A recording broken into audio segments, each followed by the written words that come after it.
நம்முடைய மனசாட்சியில நல்ல உணர்வு நமக்கு இல்லைன்னு வச்சுக்கோங்களேன், நம்முடைய ஆவிக்குரிய வாழ்க்கையிலும் நமக்கு சில நோய்கள் தொட்டு இருக்கிறது, பற்றி இருக்கிறது அப்படின்னு அர்த்தம். நமக்கு தேவன் மனசாட்சியை கொடுத்திருக்கிறார். இந்த மனசாட்சியை நல்ல உணர்வோடு நாம் என்ன செஞ்சுக்கணும், வைத்துக் கொள்ளணும். ஆமென். இந்த மனசாட்சியில உணர்வு இல்லைன்னு வச்சுக்கோங்களேன், நல்ல உணர்வு இல்லை,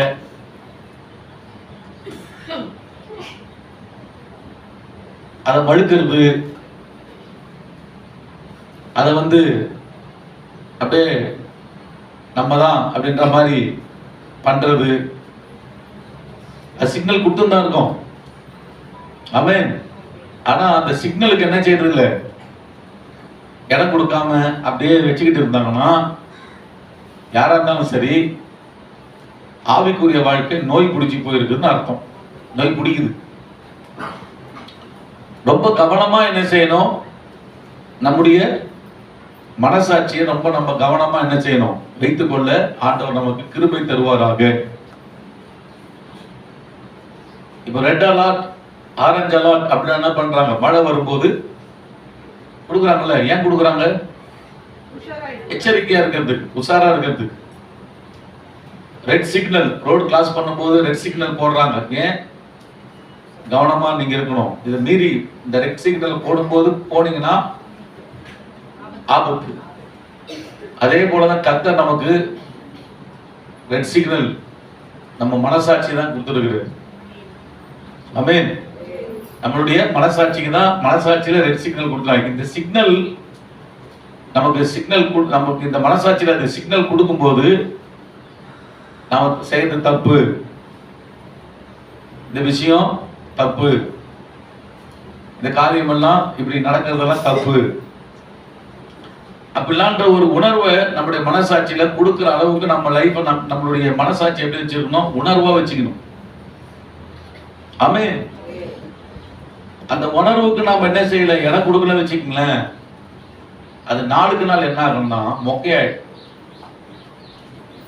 அது அப்படியே எப்படி சொல்றது, கத்தி ஷார்ப்பா வைக்கும் போது வெட்டணும்னா பட்டுன்னு வெட்டுரும். ஆனா மொக்கையாயிடுச்சுன்னா அவ்வளவுதான், அது யூஸ் இல்லை. அந்த மனசாட்சியை சரியான விதத்தில் நம்ம வைத்துக் கொள்ளலன்னா அது அப்படியே என்ன ஆயிடும், மழுங்கி போய்விடும். ஆவிக்குரிய வாழ்க்கையும் அந்த மாதிரி ஒரு ஆபத்துக்குள்ள போகிறதுக்கு வாய்ப்புகள் நிறைய உண்டு. என்ன வேணாலும் பேசலாம், என்ன வேணாலும் செய்யலாம், மனசாட்சி இடம் கிடையாது. அதெல்லாம் ரொம்ப டேஞ்சரான அனுபவம். அனுபவத்துக்குள்ள போகணும்னா கவனமா நம்ம என்ன செய்யணும், இருக்கணும். என்ன வேணாலும் செய்யலாம் அப்படின்னு. அதனால நம்ம தொடர்ந்து நம்ம இதை மூணாவது வாரமா இதை நம்ம பார்க்கிறோம். இந்த உணர்வை பத்தி 3வது வாரம் பார்த்துட்டு இருக்கோம். அதாவது கர்த்தர் பிள்ளைங்க உணர்வோட நாம இருக்க ஆண்டவர் நமக்கு கிருபை தருவாராக. முதல் வாரம் உணர்வை பத்தி பார்த்தோம். 2வது வாரம் இயேசுவின் உணர்வை பத்தி பார்த்தோம். ஆமென். இயேசு எப்படிப்பட்ட உணர்வு உடையவராக இருந்தார். அவருடைய உணர்வுகள் பார்க்கும்போது குஷ்டரோகம் உள்ள ஒரு மனிதன், அவர் சமுதாயத்தால் தள்ளப்பட்ட மனிதன், யாரும் அவனை ஏற்றுக்கொள்ளாத ஒரு மனிதன், எல்லாரும் அவனை வெறுக்கிற ஒரு மனிதன். அந்த மனிதனுக்கு இயேசு கிட்ட சென்று அவனை தொட்டு அவனை சுகமாக்கினார். அப்போ இயேசுவோட அந்த உணர்வுகள் அழகானவைகள், அற்புதமானவைகள். ஆமென். அந்த உணர்வுகள்லாம் ரொம்ப கவனிக்க வேண்டியது. அப்ப கவனிக்க, சமுதாயத்துல எவ்வளவோ பேர் தள்ளப்பட்டவங்க இருக்கிறாங்க. சமுதாயத்துல ஏற்றுக்கொள்ளப்படாதவங்க எத்தனையோ பேர் இருக்கிறாங்க. ஒதுக்கப்பட்டவங்க எத்தனையோ பேர் இருக்கிறாங்க. அப்போ தேவனை ஏற்றுக்கொண்ட கர்த்தர் பிள்ளைகள், உங்களுடைய உணர்வுகளை நீங்க எப்படி பிரதிபலிக்கணும்னா, அவரிடத்துல அன்பா என்ன செய்யுங்க, நடங்க. சரியா? அன்புல ஒண்ணு தொடுதல் அப்படின்னு நாம் என்ன செய்தோம், போன வாரம் பார்த்தோம். ஆமென், அல்லேலூயா, ஆமென். வியாதியஸ்தர்கள் என்ன செய்யுங்க, தொட்டு பேசுங்க. சிலர்லாம் வியாதியஸ்தர்னாவே 10 கிலோமீட்டருக்கு தாண்டி ஓடி போயிடுவோம். நமக்கு இதெல்லாம் என்னது செட் ஆகாதுப்பா அப்படின்னு சொல்லிட்டு. ஆண்டு பிள்ளைங்கன்னு வந்துட்ட பிறகு இந்த மாதிரிலாம் என்ன செய்யக்கூடாது, நாம பாடக்கூடாது. நமக்கு ஒரு நாள் வியாதி வருமா? அப்போ நாம எப்படி நடந்தோமோ அதே போலதான் நம்மளை பார்த்து 10 அடிக்கு என்ன செய்வாங்க, ஆளுக்கு ஓடுவாங்க. அதனால நம்ம இதெல்லாம் என்ன செய்யணும், பழக்கம் பண்ணிக்கணும். ஆண்டவரை போல நம்ம என்ன செய்யணும், மூவ் பண்ணணும். அல்லேலூயா, ஆண்டவருக்கு மகிமை உண்டாகட்டும். இரண்டாவது, இயேசு கிறிஸ்துவின் உணர்வு. இன்னைக்கு நம்ம பார்க்கிறது என்னன்னா, இயேசு கிறிஸ்துவின் உணர்வு கண்ணீர் விட்டு அழுத உணர்வு. எனது கண்ணீர் விட்டு அழுத உணர்வு. லூக்கா 19ஆம் அதிகாரம் 41ஆம் வசனத்தை படிக்கிறோம். அவர் சமீபமாய் வந்தபோது நகரத்தை பார்த்து அதற்காக கண்ணீர் விட்டு அழுது. ஆண்டவருக்கு ஸ்தோத்திரம். இப்ப இயேசு கழுதை குட்டியின் மேல் பவனி வரார். பயங்கர சந்தோஷம். உன்னதத்தின் தேவனுக்கு மகிமை உண்டாகட்டும். அவர் வரும்போது எல்லாரும் என்ன செய்யறாங்க, தாவீதின் குமாரனுக்கு ஹோசன்னா அப்படின்னு சொல்லி குருத்தோலெல்லாம் கையில ஏந்தி அவர் அப்படியே புகழ்ந்து பாடிக்கிட்டு வராங்க. ஆண்டவர் அந்த துதியை ரசிச்சுக்கிட்டு தான் வராரு. ஆமென். அப்படி வரும்போது நல்ல கவனிங்க, எருசலேமுக்கு வராரு. எருசலேமுக்கு தேவன் வரார். நகரம் எருசலேம் நகரம். அந்த நகரம்னா அது எருசலேம். எருசலேம்ல தான் மெயின். கவனிங்க, கர்த்தருடைய ஜனங்கள், கர்த்தருடைய ஆலயம் அங்கதான் இருந்து, கர்த்தருடைய ஜனங்கள் அங்கதான் இருந்தாங்க. அப்போ அந்த நகரத்தை பார்த்த போது நல்ல கவனிங்க, இயேசு கண்ணீர் விட்டார் அப்படின்னு போட்டிருக்கு. இயேசு என்ன செய்தாராம், கண்ணீர் விட்டார் அப்படின்னு போட்டிருக்கு. நகரம் என்று சொல்லும் போது ஒரு சிட்டியை பார்த்து இயேசு கண்ணீர் விட்டார இல்ல. அது எப்படி நம்ம அதை எடுத்துக்கணும்னா, அந்த சிட்டியில இருக்கிற ஜனங்கள், ஆமென், அந்த ஜனங்களை பார்த்து இயேசு கண்ணீர் விட்டு அழுதார். அப்ப இயேசுவோட உணர்வுகள் என்ன என்ன கண்ணீர் விட்டு அழுகிற உணர்வு இயேசுக்குள்ள இருந்தது. ஆமென். பிரதர்ஸுங்கெல்லாம் கவனிங்க, நாம வீணானதுக்குள்ள என்ன செய்யக்கூடாது, அழுவக்கூடாது. சரிங்களா? தேவையில்லாததுக்குள்ள நம்ம அழுவே கூடாது, தில்லா இருக்கணும். ஆனா அதே சமயம் ஜனங்களுக்கு அந்த நகரம், அந்த பட்டணம், அது குறித்ததான அதுதான் பார்க்க போறோம். என்ன நடந்துச்சு, ஏன் இயேசு கண்ணீர் விட்டார், அதையெல்லாம் நம்ம பார்க்கும்போது கட்டாயமா நமக்குள்ள என்ன இருக்கணும், ஒரு கம்பேஷன், மனது இருக்கும். நமக்கு என்ன செய்யணும், இருக்க வேண்டும். அதை கண்டு நாம் கண்ணீர் வடிக்கணும். ஆமென். ஆண்டவருக்கு மகிமை உண்டாகட்டும். சில ஆண்கள்லாம் பார்த்தோம்னா சின்ன சின்ன விஷயத்துக்குலாம் அழுதுருவாங்க. ஆமென். அப்படி அழுவக்கூடாது. ஆண்டவருக்கு ஸ்தோத்திரம். ஆமென். சிஸ்டருக்கு கூட சரி, சின்ன சின்ன விஷயத்துக்குலாம் என்ன செய்யறது, அழுதுருவாங்க. அப்படிலாம் நீங்க அழுதீங்கன்னா நீங்க ரொம்ப பலவீனமான ஆள்னு அர்த்தம். ஆமென். உங்க உணர்வுலாம் நீங்க காட்ட வேணாம் நான் சொல்ல. எதுக்கத்தாலும் சிலர் என்ன பண்றது, அழுதுகிட்டே இருப்பாங்க. அது ஒன்றும் வேலைக்காக. ஆமென்.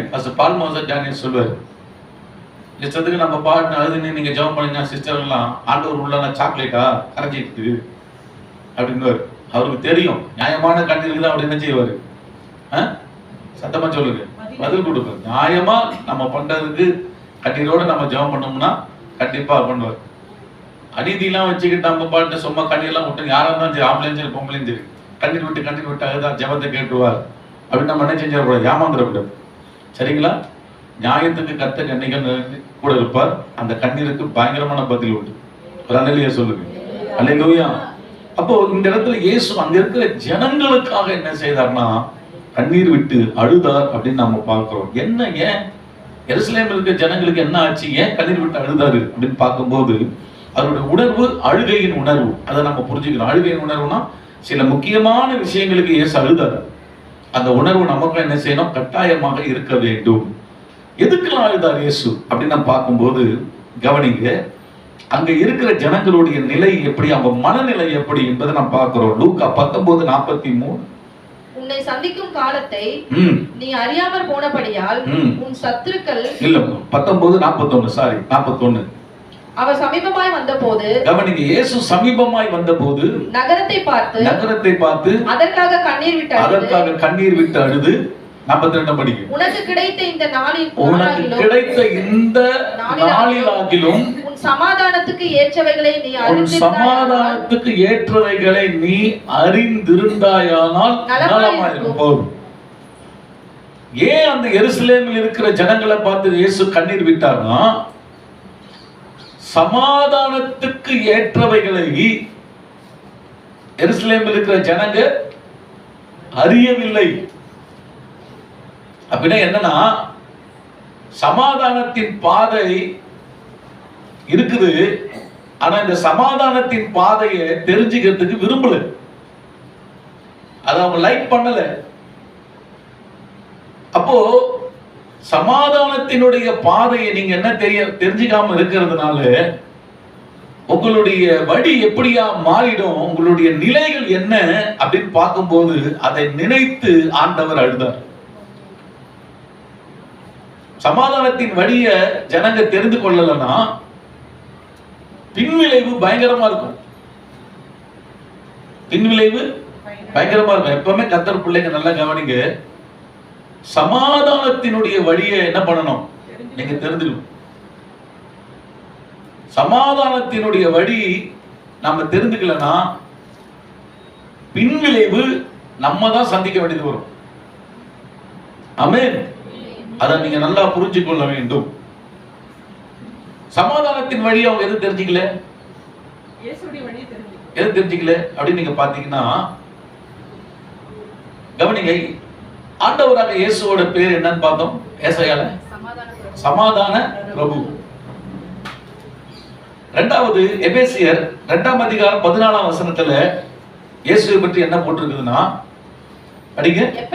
எப்படியெனில் அவரே நம்முடைய சமாதான காரணராகி, போதும், நம்முடைய சமாதான காரணத்துக்கெல்லாம், சமாதானமான காரணத்துக்கெல்லாம் காரணகர்த்தா யாரு? சமாதானம் இல்லாம போராட்டம் பிரச்சனையை உண்டாக்குறது காரணகர்த்தா யாரு? சாத்தான். இதை நல்ல கர்த்தர் பிள்ளைங்க தெரிஞ்சுக்கணும். கர்த்தர் எப்பவுமே சமாதானத்தின் தெய்வம். அழகா ரோமர்ல கூட போட்டிருக்கோம், நம்ம தேவன் யாரு? கலகத்துக்கு தேவனா இராமல் சமாதானத்துக்கு தேவனா இருக்கிறார். ஆமென்.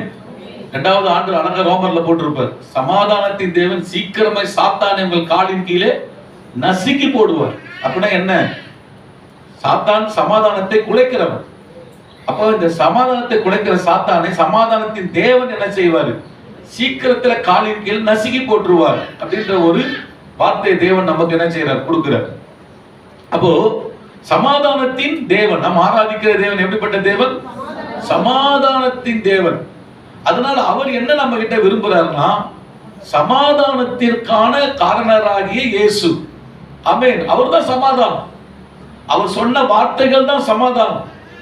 அவர் என்ன சத்தியத்தை சொன்னாரோ அதுதான் சமாதானம். ஆமென். இஸ்ரவேல் ஜனங்களுக்கும் அதுதான், கிறிஸ்துவுக்குள் இருக்கிற புதிய ஏற்பாட்டு கால ஜனமே நமக்கும் அதுதான். உங்களுக்கு சமாதானம் அப்படின்னு சொல்லும் போது நல்ல கவனிங்க, நீங்க வேற எங்கேயோ போய் சமாதானத்தை தேடக்கூடாது. ஆமென். வேற எங்கேயோ போய் என்ன பண்ணக்கூடாது? சமாதானத்தை தேடக்கூடாது. சில ஆள் பாருங்க, கிறிஸ்தவங்கள கூட இருப்பாங்க, ஒரு சினிமா பார்த்தா சமாதானம் அப்படின்னு சினிமா பார்த்து இருப்பாங்க. அதுல சமாதானம் இருக்குதுன்னு நீங்க நினைக்கிறீங்களா? கிடையவே கிடையாது, கிடையவே கிடையாது. கொஞ்ச நேரம் போய் விளையாடிட்டு வந்தா ஒரு சமாதானம் அப்படின்னு நினைப்பீங்க. அது சமாதானம் இருக்குதா? கிடையவே கிடையாது. நீங்க எங்க இயேசுவை தவிர்த்துட்டு எங்க போய் நீங்க சமாதானம் தேடினாலும் சமாதானம் என்பது கிடையவே கிடையாது. சமாதானம் என்கிற உண்மையான ஒன்னே ஒரு இடத்துல தான் இருக்குது. அது யார்கிட்டனா? இயேசு கிறிஸ்து கிட்ட மட்டும்தான் இந்த சமாதானம் இருக்கிறது. அல்லேலூயா, அல்லேலூயா. தேவனுக்கு மகிமை உண்டாகட்டும். இந்த சமாதானம் இயேசு கிட்ட தான் இருக்குது. இயேசு கொடுக்கிற அந்த சமாதானத்தை விரும்பல, அந்த சமாதானத்தின் வார்த்தையின்படி நடக்கல, இல்ல நான் வேற ஒன்று தெரிஞ்சுக்கிறேன், அப்படின்னு நாம தீர்மானங்கள் எடுப்போம் என்று சொன்னால் நன்றாக கவனிங்க. இயேசு எதுக்கு திரும்ப கண்ணீர் விட்டாரு? இந்த வழியை தெரிஞ்சுக்கலாம், எனக்கு ஒண்ணும் இல்லம்மா, உங்களுடைய வாழ்க்கைக்கு தான் ஆபத்து, அதை நினைச்சுதான் நான் கண்ணீர் விடுறேன் அப்படின்னு இயேசு சொன்னார். என்ன ஆபத்து? 5 விதமான ஆபத்துக்களை இயேசு அந்த வசனத்துல குறிப்பிடுறார். லூக்கா 19ஆம் அதிகாரம் 43ஆம் வசனத்தை படிங்க. உன்னை சந்திக்கும் காலத்தை சமாதானத்துக்கு ஏற்ற இயேசுவாகிய தேவ ஜனமே, எருசலேமே, யூத ஜனமே, நீங்க ஏற்றுக்கொள்ளல. சரி, ஓகே, ஏற்றுக்கொள்ளல, சரி போலாம், போட்டு போப்பா, சமாதானத்துக்கு ஏற்றவங்களை ஏத்துக்கல, சரி விட்டுரு அப்படின்னு கிடையாது. ஏற்றுக்கொள்ளலன்னா அதுக்கு மறுபக்கமே சாத்தான் இவங்களை, சமாதானத்துக்கு ஏற்றவர்களை ஏற்றுக்கொள்ளாதவர்களை சாத்தான் எப்படி ஒரு போராட்டத்தை கொண்டு வருகிறார் என்பது இந்த வசனத்தில் நாம பார்த்துக்கலாம். அந்த வசனத்தை படிங்க. உன்னை சந்திக்கும் காலத்தை நீ அறியாமல் போனபடியால். கொஞ்சம் ஸ்டாப் பண்ணுவோம். தேவன் நம்மை சந்தித்துக் கொண்டே இருக்கிறார். ஆமென். உங்கள் வாழ்க்கைக்கு பிரச்சனைகள், போராட்டங்கள் எல்லாவற்றுக்குமே தேவன் உங்களை சந்தித்துக் கொண்டே இருக்கிறார். எப்போ சந்திக்கிறார் தெரியுமா? ஞாயிற்றுக்கிழமை வரும்போதெல்லாம் தன்னுடைய பிரசங்கத்தின் மூலமாய் உங்களை சந்தித்துக் கொண்டே இருக்கிறார். வார்த்தைகளை உங்களுக்கு கொடுத்துக்கிட்டே இருக்கிறார். இயேசுவின் வார்த்தைகள் எல்லாம் சமாதானம். அந்த வார்த்தைகளை நீங்க கரெக்டா கை கொண்டு நடந்தீங்கன்னா சமாதானத்தை பார்க்கலாம். நீங்க வேதம் வாசிக்கும் போதெல்லாம் அந்த வார்த்தைகளை கை கொண்டு நடந்தீங்கன்னா நீங்க சமாதானத்தை பார்க்கலாம். சொல்றது உங்களுக்கு புரியுதுங்களா? அது எல்லாம் என்னுடைய வாழ்க்கையில இல்லை, அதை என் இதயம் ஏற்றுக்கொள்ள விரும்பவில்லை. அந்த சமாதானத்தின் வார்த்தைகளை எனக்கு ஏற்றுக்கொள்ள விரும்பவில்லை. எனக்குள்ள ஒரு திங்கிங் வருது, நான் அதைப்படி நடப்பேன் அப்படின்னு சொன்னா, அதை நினைத்து அந்த சூழ்நிலை ஒண்ணு வரப்போது பாத்தீங்களா, அதை நினைச்சுதான் இயேசு என்ன செய்தார்? அழுதார். அதை நினைச்சுதான் அழுதார். ஏன் அழுதார்? என்ன நடக்க போகுது? உன்னை சந்திக்கும் காலத்தை நீ அறியாமல் போனபடியால். ஏங்க எல்லாத்துக்குமே ஆலோசனை சபையில் இருக்குதுங்க, எல்லாத்துக்குமே ஆலோசனை வேதத்துல இருக்குது. ஆமென். ஆண்டவருக்கு ஸ்தோத்திரம். அதை நாம் அறிந்து செயல்படணும். நீங்க அதை அறியாமல் போனபடியால் என்ன ஆகுது பாருங்க, பிரச்சனை ஆரம்பமாகுது. சாத்தான் செயல்படுகிறதுக்கு வழிகள் உண்டாகுது. பிசாசு எப்பவுமே நல்லா கவனிங்க. நிறைய பேர் பிசாசு போராட்டம் நினைப்பாங்க. புரியுதா? பிசாசினுடைய போராட்டம் எப்போ வருது தெரியுமா? கர்த்தருடைய வார்த்தைக்கு கீழ்ப்படியாமல் இருப்பதாலதான் பிசாசு போராட்டம் வருது. ஆமென். ஸ்தோத்திரம். பிசாசினுடைய போராட்டம் நல்ல கவனிங்க. கர்த்தருக்காக நீங்க வாழும்போது, கர்த்தருக்காக நீங்க இருக்கும்போது, கர்த்தருடைய யுத்தத்துல நீங்க நிற்கும் போது அதுவும் போராட்டம் வரும். சொல்றது உங்களுக்கு புரியுதா? அதுவும் உங்களுக்கு போராட்டம் வரும். ஆண்டவருக்கு மகிமை. நீங்க கீழ்ப்படுகிற ஆளா இருப்பீங்க, சத்தியத்தின் நடக்கிற ஆளா இருப்பீங்க, தெய்வ பக்தியா இருப்பீங்க. அதுக்கும் போராட்டம் இருக்குதா? போராட்டம் இருக்குது. அவர் தெய்வ பக்தியா நடந்த மனுஷன் தானே, உண்மையா கிறிஸ்துவை பின்பற்றினவர் தானே. ஆனா தீமோத்தேயு என்ன சொல்றாரு? நல்ல போராட்டத்தை போராடினு சொல்றாரு. பஞ்சுமத்த வாழ்க்கையை நான் அனுபவிச்சு சொல்லு, நல்ல போராட்டத்தை போராடினேன். ஆனா அந்த போராட்டம் நல்ல போராட்டம், கிறிஸ்துவுக்காக வந்த போராட்டம். ஆமென். அதே போல பக்தியா நீங்க வாழ்ந்தீங்கன்னா உங்களுக்கு நல்ல போராட்டம். ஆண்டவருக்கு ஸ்தோத்திரம். இப்ப சர்ச்சுக்கு வருவீங்க, திடீர்னு வீட்டுல இருந்து பூசா வரணும்னு சொல்ல சர்ச்சுக்கு வர தடுப்பாங்க. புரியுதா? அதையெல்லாம் மீறி நம்ம வருவது என்பது நல்ல போராட்டம். புரியுதா உங்களுக்கு? நல்ல போராட்டம். ஒரு பாவத்தினுடைய சூழ்நிலை, அதை செய்யக்கூடிய வாய்ப்புகள் வருது. அதை செய்யாதபடிக்கு நீ அதுல இருந்து வெளியே வருவதற்கு சில முயற்சிகள் எடுத்து வர வேண்டியது நல்ல போராட்டம். இதெல்லாம் என்ன போராட்டம்? நல்ல போராட்டம். இப்படிதான் நம்ம ஆண்டவருக்காக வாழணும். இப்படிப்பட்ட போராட்டத்தின் நடுவில் கர்த்தரும் கூட இருந்து உனக்கு ஜெயம் தருவார். அல்லேலூயா, அல்லேலூயா. ஆனா கர்த்தருடைய வார்த்தைக்கு கீழ்ப்படியாமல் இருக்கும்போது சாத்தானால் வருகிற போராட்டம், அந்த போராட்டத்துக்கு கர்த்தர் ஒரு நாளும் பொறுப்பாக மாட்டார். ஆமென். நல்ல கவனிங்க. கர்த்தர் சொல்றார், சமாதானத்தின் வார்த்தை என்கிட்ட இருக்குது, அதை நீங்க கை கொள்ள மாட்டீங்க. கை கொள்ளாததால் என்ன நடக்குதாங்க? நீங்க பாட்டு இஷ்டத்துக்கு பண்ணிடுவீங்க. ஆனா ஒண்ணு நடக்கும் போது உங்க வாழ்க்கையில என்னன்னா, உன் சத்துருக்கள் உன்னை சூழ மதில் போடுவார்கள். 5 காரியத்தை சத்துருவை பத்தி சொல்றார். கர்த்தருடைய வார்த்தை, சமாதானத்தின் வார்த்தைக்கின் படி தன் வாழ்க்கை அமைக்கவில்லை, தன்னுடைய சூழ்நிலைகள் கர்த்தருடைய வார்த்தை கேட்டது போல அமைத்துக் கொள்ளவில்லை, கீழ்ப்படியவில்லை என்று சொன்னால் நடக்கிற விஷயம் என்ன? அங்க பிசாசு கிரியை செய்யறத பாருங்க. முதல்ல அவன் என்ன செய்யறான்? சூழ மதில் போடுவான். கர்த்தர் மதில் போடுறது ஆசீர்வாதம். ஆனா கர்த்தர் வார்த்தைக்கு கீழ்ப்படியாம போகும்போது யார் உங்களை மதில் போடுவா?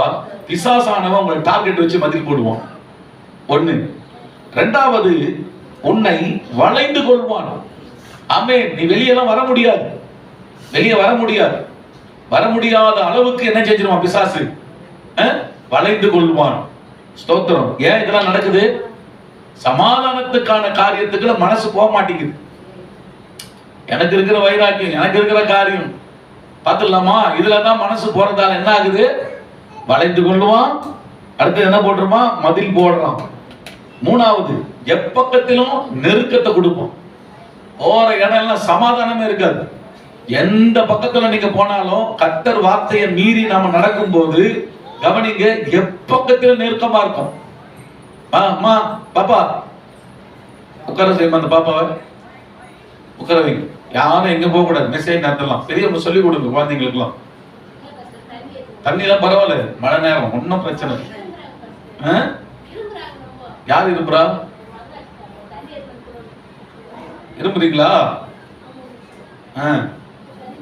சரி, எப்படி குடுமா செய்தி நேரத்துல கவனிங்க. அப்போ இதெல்லாம் என்னதான் அடுத்த வாரம் வரும்போது மதனம்மா ஒரு கேன்ல நீங்களும் என்ன செஞ்சிடணும்? வாட்டர் கேன்ல தண்ணி எடுத்து வந்துடணும். சரியா? ஆமா. ஏன்னா டிஸ்டர்பன்ஸ் ஆகும். சரியா? அங்க எங்க போகும்போது அதே போல 4 பிள்ளைங்களுக்கு எங்க இருந்து போனது என்ன ஆகும்? மெசேஜை நீங்க கவனிக்க முடியாது. ஸ்தோத்திரம். சரியா? அதனால இதெல்லாம் நாம கரெக்ட் பண்ணிக்கணும். கவனிங்க, சத்துரு என்ன செய்யறான்? எப்பக்கத்திலும் நெருக்குவான். இதெல்லாம் என்ன நடக்குது அப்படின்னு பாத்தீங்கன்னா, கர்த்தருடைய வார்த்தைக்கு, சமாதான வார்த்தைக்கு கீழ்ப்படியாம இருக்கும்போது இந்த சம்பவங்கள்லாம் நடக்கும். ஆமென். நெருக்கப்படுதல். அடுத்தது, உன்னையும் உன்னில் உள்ள உன் பிள்ளைகளையும் தரையாக்கி போட்டு. இந்த படிக்க, இந்த வசனத்தை படிக்க சிஸ்டர். உன்னையும் உன்னில் உள்ள உன் பிள்ளைகளையும் தரையாக்கி போட்டு. கவனிங்க, தேவனுடைய சமாதான வார்த்தைக்கு நாம கீழ்ப்படியாம போகும்போது என்ன நடக்கும் அப்படின்னு பாத்தீங்கன்னா, உங்களை மட்டும் அது பாதிக்காது. உங்களை மட்டும் பாதிக்காது. நீங்க உங்க சொந்த முயற்சியில, உங்க சொந்த தாட்ஸ்ல நீங்க ஒண்ணு தெரிஞ்சுக்கிட்டு அதை சால்வ் பண்றதுக்கு நீங்க போனீங்கன்னா உங்களை மட்டும் சத்துரு பாதிக்க மாட்டான், உங்கள் பிள்ளைகளையும் பாதிப்பான். சொல்றது உங்களுக்கு புரியுதா? உங்க பிள்ளைகளையும் பாதிப்பான். ரொம்ப எச்சரிக்கையா இருக்கு. உங்க பிள்ளைகளையும் பாதிக்கும். ஏன்னு சொன்னா, நாமளே கிறிஸ்தவ வாழ்க்கைக்குள்ள சத்தியத்துக்குள்ள நடந்து சமாதானத்தை கண்டுபிடிக்கிறதுக்கு தெரியாத போது எப்படி பசங்களுக்கு நம்ம சொல்லிக் கொடுப்போம்? சொல்லி புரிஞ்சுக்கலாம். உங்களுக்கு தாய் தகப்பனுக்கே தெரியல சமாதானத்தின் வழி எதுன்னு சொல்லி, தாய் தகப்பனுக்கே தெரியலனா அப்ப வீட்டுல இருக்கிற பசங்களுக்கு எப்படி தெரியும்? சொல்றது உங்களுக்கு புரியுதா? புரியலவங்களும் அல்லேலூயா சொல்லுங்க பார்க்கலாம். அல்லேலூயா. முதல்ல வீட்டுல இருக்கிற நமக்கே என்ன செய்யணும்? சமாதானத்தின் வழி எது என்பதை நம்ம முதல்ல தெரிஞ்சு வச்சிருக்கணும் பேரண்ட்ஸுக்கு. ஆமென். பிசாசு நிறைய போராட்டத்தை கொண்டு வருவான், சமாதான குலைச்சலை கொண்டு வருவான். ஆனா அந்த சமாதான குலைச்சலுக்கு கவனிங்க, பைபிள்ல இருந்து தான் நம்ம தீர்மானம் எடுக்கணும். அல்லேலூயா சொல்லுங்க. அல்லேலூயா. வேற யாரோ ஒருத்தவங்க, எனக்கு தெரிஞ்சவங்க ஒருத்தன் சொன்னாங்க, எங்க அம்மா சொன்னாங்க, எங்க அக்கா சொன்னாங்க, எங்க அப்பா சொன்னாரு, எங்க தாத்தா சொன்னாரு, எங்க மாமனார் சொன்னாரு. இதெல்லாம் நமக்கு கவனிக்கிறீங்களா? இது தேவையில்லை. ஆமென். ஆண்டவருடைய வார்த்தை சொன்னதா? உங்கள் சமாதானத்துக்கான வழி இதுதான் என்று ஆண்டவருடைய வார்த்தை சொல்லுகிறதை அதற்கு கீழ்ப்படிந்து நீங்கள் செய்ய வேண்டும். என் மூளை அறிவு சொல்லிச்சு. ஆமென். இதெல்லாம் தான் இன்னைக்கு நிறைய பிரச்சனையே. இதெல்லாம் தான் பிரச்சனை. அதுல தான் சத்துரு என்ன செஞ்சான்? மதில் சுற்றி சூழ்ந்துடுறான். ஆமென். சில விசுவாசிகளுக்குள்ள பிசாசு உள்ளே இருக்கிறத நம்ம பார்க்கிறோம். என்ன நடக்குது அங்க? கர்த்தருடைய வார்த்தைகளுக்கு கீழ்ப்படிந்து சமாதானத்தின் காரணத்தை செய்வதில்லை. அதனால என்ன ஆகுது? இந்த பிசாசானவன் உள்ளே என்ன செஞ்சிடலாம்? உட்கார்ந்து தாபரிக்க ஆரம்பிச்சிடலாம். புரியுதுங்களா? எப்ப பாரு சில வீட்டுல போராட்டம் போராட்டம் போராட்டம் போராட்டம் போராட்டம். கவனிங்க, ஏன் போராட்டம்? ஏன் அந்த இடத்துல சமாதானத்துக்கான காரணத்தை செய்வதற்கு அந்த குறிப்பிட்ட நபர் இருக்க மாட்டார். சொல்றது உங்களுக்கு புரியுதுங்களா? இருக்க மாட்டார். இயேசுவோட வார்த்தையின்படி நடக்க மாட்டார். அப்போ அந்த ஒரு நபரால அந்த வீட்டுல பிரச்சனை ஆயினேதான் இருக்கும். ஒண்ணு கணவனா இருக்கும், ஒண்ணு மனைவியா இருக்கும், இல்லைன்னா பிள்ளைங்களா இருக்கும், சரியா? இல்ல மாமியாரா கூட இருக்கும், இல்ல மாமனாரா கூட இருப்பாரு. அது யாரோ இல்ல ஒரு வயசான ஆயா கூட இருக்கும். அந்த வீட்டுல உட்காந்து வீட்டை கலக்கின்னு இருக்கும். புரிஞ்சுங்களா? சமாதானத்தின் காரணம் இல்லாதபடிக்கு வீட்டை கலக்கிட்டு இருக்கும். எனக்கு தெரிஞ்ச ஒரு பாஸ்டர், அந்த பாஸ்டரோட அம்மா ரொம்ப வயசானவங்க. பாஸ்டருடைய மனைவி ரொம்ப தியாகம் பண்ணி அந்த ஊழியத்தை பாஸ்டரமா செய்யறாங்க. அவனிங்க சபை புதுசா ஆரம்பிக்கிறாங்க. அவங்க வீட்டுல தான் ஆரம்பிக்கிறாங்க. விசுவாசிகள் வீட்டுக்கு வருவாங்க. இந்த பாஸ்டரோட அம்மா என்ன பண்ணுமா, எதுக்கு வந்த வீட்டுக்கு, போ போ அப்படின்னுமா. எதுக்கு வந்த வீட்டுக்கு, போ போ, ஆராதனை ஒண்ணும் கிடையாது அப்படின்னுமா. அப்ப உடனே அந்த பாஸ்டர் அம்மாவுடைய அந்த பாஸ்டரோட மனைவி வந்து அவங்கள பக்குவமா சொல்லி, அவங்க அப்படித்தான் கொஞ்சம் மைண்ட் அப்செட் சொல்லி பக்குவமா கூப்பிட்டு வருவாங்க. யோசிச்சு பாருங்க, அந்த ஊழியத்தை எப்படி வளர்க்க முடியும்? சொல்றது புரியுதா உங்களுக்கு? வர ஆளுகள் எல்லாம் மூக்கோடைகிற மாதிரி பேசுமா அந்த அம்மா, வேதனை அடைகிற மாதிரி பேசுமா. யார் வருவா ஆராதனைக்கு? சொல்றது உங்களுக்கு புரியுதா? யார் வருவா? அப்போ அந்த பாஸ்டர் அம்மா அவ்வளவு வேதனைப்பட்டு என்கிட்ட சொன்னாங்க, பாஸ்டர் கஷ்டப்பட்டு ஆளுகளுக்கு நாங்க போய் 2 பேரும் ஊழியம் பண்ணுவோம், ஒரு ஆத்துமாவை கூட்டு வருவோம், வீட்டுக்கு வருவாங்க ஞாயிற்றுக்கிழமை ஆராதனைக்குன்னு. எங்க அம்மாவே என்ன செய்வாங்க, வர ஆளுங்களை மூஞ்சி லட்சம் மாதிரி பேசி அமுச்சு விட்டுருவாங்க. அப்போ ஒரு சமாதானத்தை ஏற்றுக்கொள்ளாத ஒரு ஆளால என்ன ஆகுது, அந்த வீடு என்ன ஆகுது, அந்த வீடு பாதிக்கப்படும். புரியுதுங்களா? அதனால்தான் வீட்டுல எப்பவுமே கர்த்தர் பிள்ளைங்க நாம எல்லாரும் ஆண்டவருக்கு மகிமை உண்டாகட்டும், சமாதானத்தை விரும்புற ஆளா இருக்கணும். ஆமென். நான் புடிச்ச முயலுக்கு தான் 3 காலு அப்படின்னு சொல்லி நிக்கிற ஆளாலெல்லாம் பயங்கர பிரச்சனை இருக்கும். நீங்க பாருங்க, யாரா இருந்தாலும் சரி, உங்க வீட்டுல யாராவது ஒருத்தவங்க அப்படி இருப்பாங்க. நான் புடிச்ச முயலுக்கு தான் 3 கால் அப்படி இருப்பாங்க. அவங்களால உங்களுக்கு என்னைக்காச்சும் நிம்மதி இருக்குதா?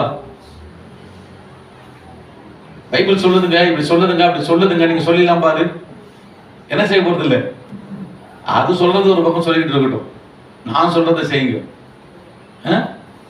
அப்ப என்ன ஆகும், அந்த ஒரு நபரால என்ன ஆகும்னா, அந்த வீடையே பிசாசு என்ன செய்வான், மதில் போட்டு சுற்றி பயங்கரமான காரியத்தை செய்வான். ஆனா இன்னைக்கு நான் ஆண்டோட பிள்ளைகளா நான் சொல்றேன், கர்த்தருடைய வார்த்தைக்கு ஏற்பது போல நம்ம என்ன செய்யணும், சமாதானத்தின் காரணம் கர்த்தர் வார்த்தை என்ன சொல்லுதோ அந்த வார்த்தையின்படி நீங்க செய்வதுதான் சமாதானம். அதை மீறி நீங்க பண்ணீங்கன்னா நிச்சயமா இயேசுநாதர் கூட இருக்க மாட்டேன். நீங்க வேணா பாருங்க, நம்ம என்ன வேணா பண்ணலாம், கண்டிப்பா கர்த்தர் கூட இருக்க மாட்டார். நடக்கிற விஷயம் என்னன்னா, பிசாசு மதில் போட்டு சுத்தி சூழ்ந்து ஆமென், நம்மை மட்டும் கிடையாது பிள்ளைகளையும் தரையாக்கி போட்டு கீழே விழ வைப்பான். ஆமென். கடைசியா ஒண்ணுமில்லாம வேதம் சொல்றது 5வது பாயிண்ட், ஒரு கல்லின் மேல் ஒரு கல் இடாதபடிக்கு. அப்படின்னா என்னது, ஒண்ணுமே கிடையாது, எல்லாம் டிஸ்ட்ராய், எல்லாம் டிஸ்ட்ராய், எல்லாம் டிஸ்ட்ராய். ஏன்? இயேசுவோட வார்த்தைக்கு அங்க இடம் கிடையாது. ஒரு உண்மையை சொல்றேன், நல்லா கவனிங்க. சமாதானம் எதுல அடங்கி இருக்குது? பா, நீங்க சர்ச்சுக்கு போயிட்டு வந்துட்டப்பா, அல்லேலூயா, இதுல சமாதானம் வந்துருமா? ஒண்ணு. 2வது, நீங்க நான் கர்த்தரை நல்லா பாடினேன், அல்லேலூயா, இதுல சமாதானமா? நல்லா இன்னைக்கு கர்த்தரை ஆராதிச்சேன், இதுல சமாதானம் அடங்கி இருக்குதா? கவனிங்க, இது எல்லாமே நற்கிரியைகள், நல்ல காரியம், பக்தி உள்ள காரியம். ஆனா ஒண்ணு, கர்த்தருடைய வார்த்தைக்கு கீழ்ப்படியாம நீங்க இதெல்லாம் செய்ய முடியும் தெரியுமா உங்களுக்கு? கர்த்தருடைய வார்த்தை சமாதானத்துக்குரியது. இந்த சமாதானத்துக்குரிய வார்த்தைகளின் படி செய்யாம நம்ம இது எல்லாமே செய்ய முடியும், செய்ய முடியும். அப்படி செய்வதால நம்முடைய வாழ்க்கையில் என்ன கிடையாது, பிளஸ்ஸிங்ஸை பார்க்க முடியும். நீ சர்ச்சுக்கு வரவங்க எல்லாரையும் கொஞ்சம் யோசிச்சு பாருங்க. எல்லாரும் சொல்ல முடியாது, யோசிச்சு பாருங்க. ஆண்டவருடைய வார்த்தைக்கு சமாதானம் எதுல அடங்கியிருக்கு தெரியுமா? இதுல எல்லாம் கிடையாது. எஸ்பி பாலசுப்ரமணியன் கூட என்ன பண்றாரு? 1000 பாட்டு பாடுவார் இயேசுநாதரை குறிச்சி. புரியுதுங்களா? பாட பிடிக்கும். பாட்டு பாடுறதாலேயோ, ஆராதனை பண்றதாலேயோ, ஊழியம் பண்றதாலேயோ, ஜெபம் பண்றதுனாலேயோ, தட் இஸ் அதெல்லாம் பாயிண்ட் முக்கியம் கிடையாது. தேவனுடைய வார்த்தைக்கு எவ்வளவு நாம கீழ்ப்படுகிறோம், அதுதான் நம்முடைய லைஃப்ல சமாதானத்தை கொண்டு வரும். ஆமென். அப்ப இதெல்லாம் வேணாமா பாஸ்டர்?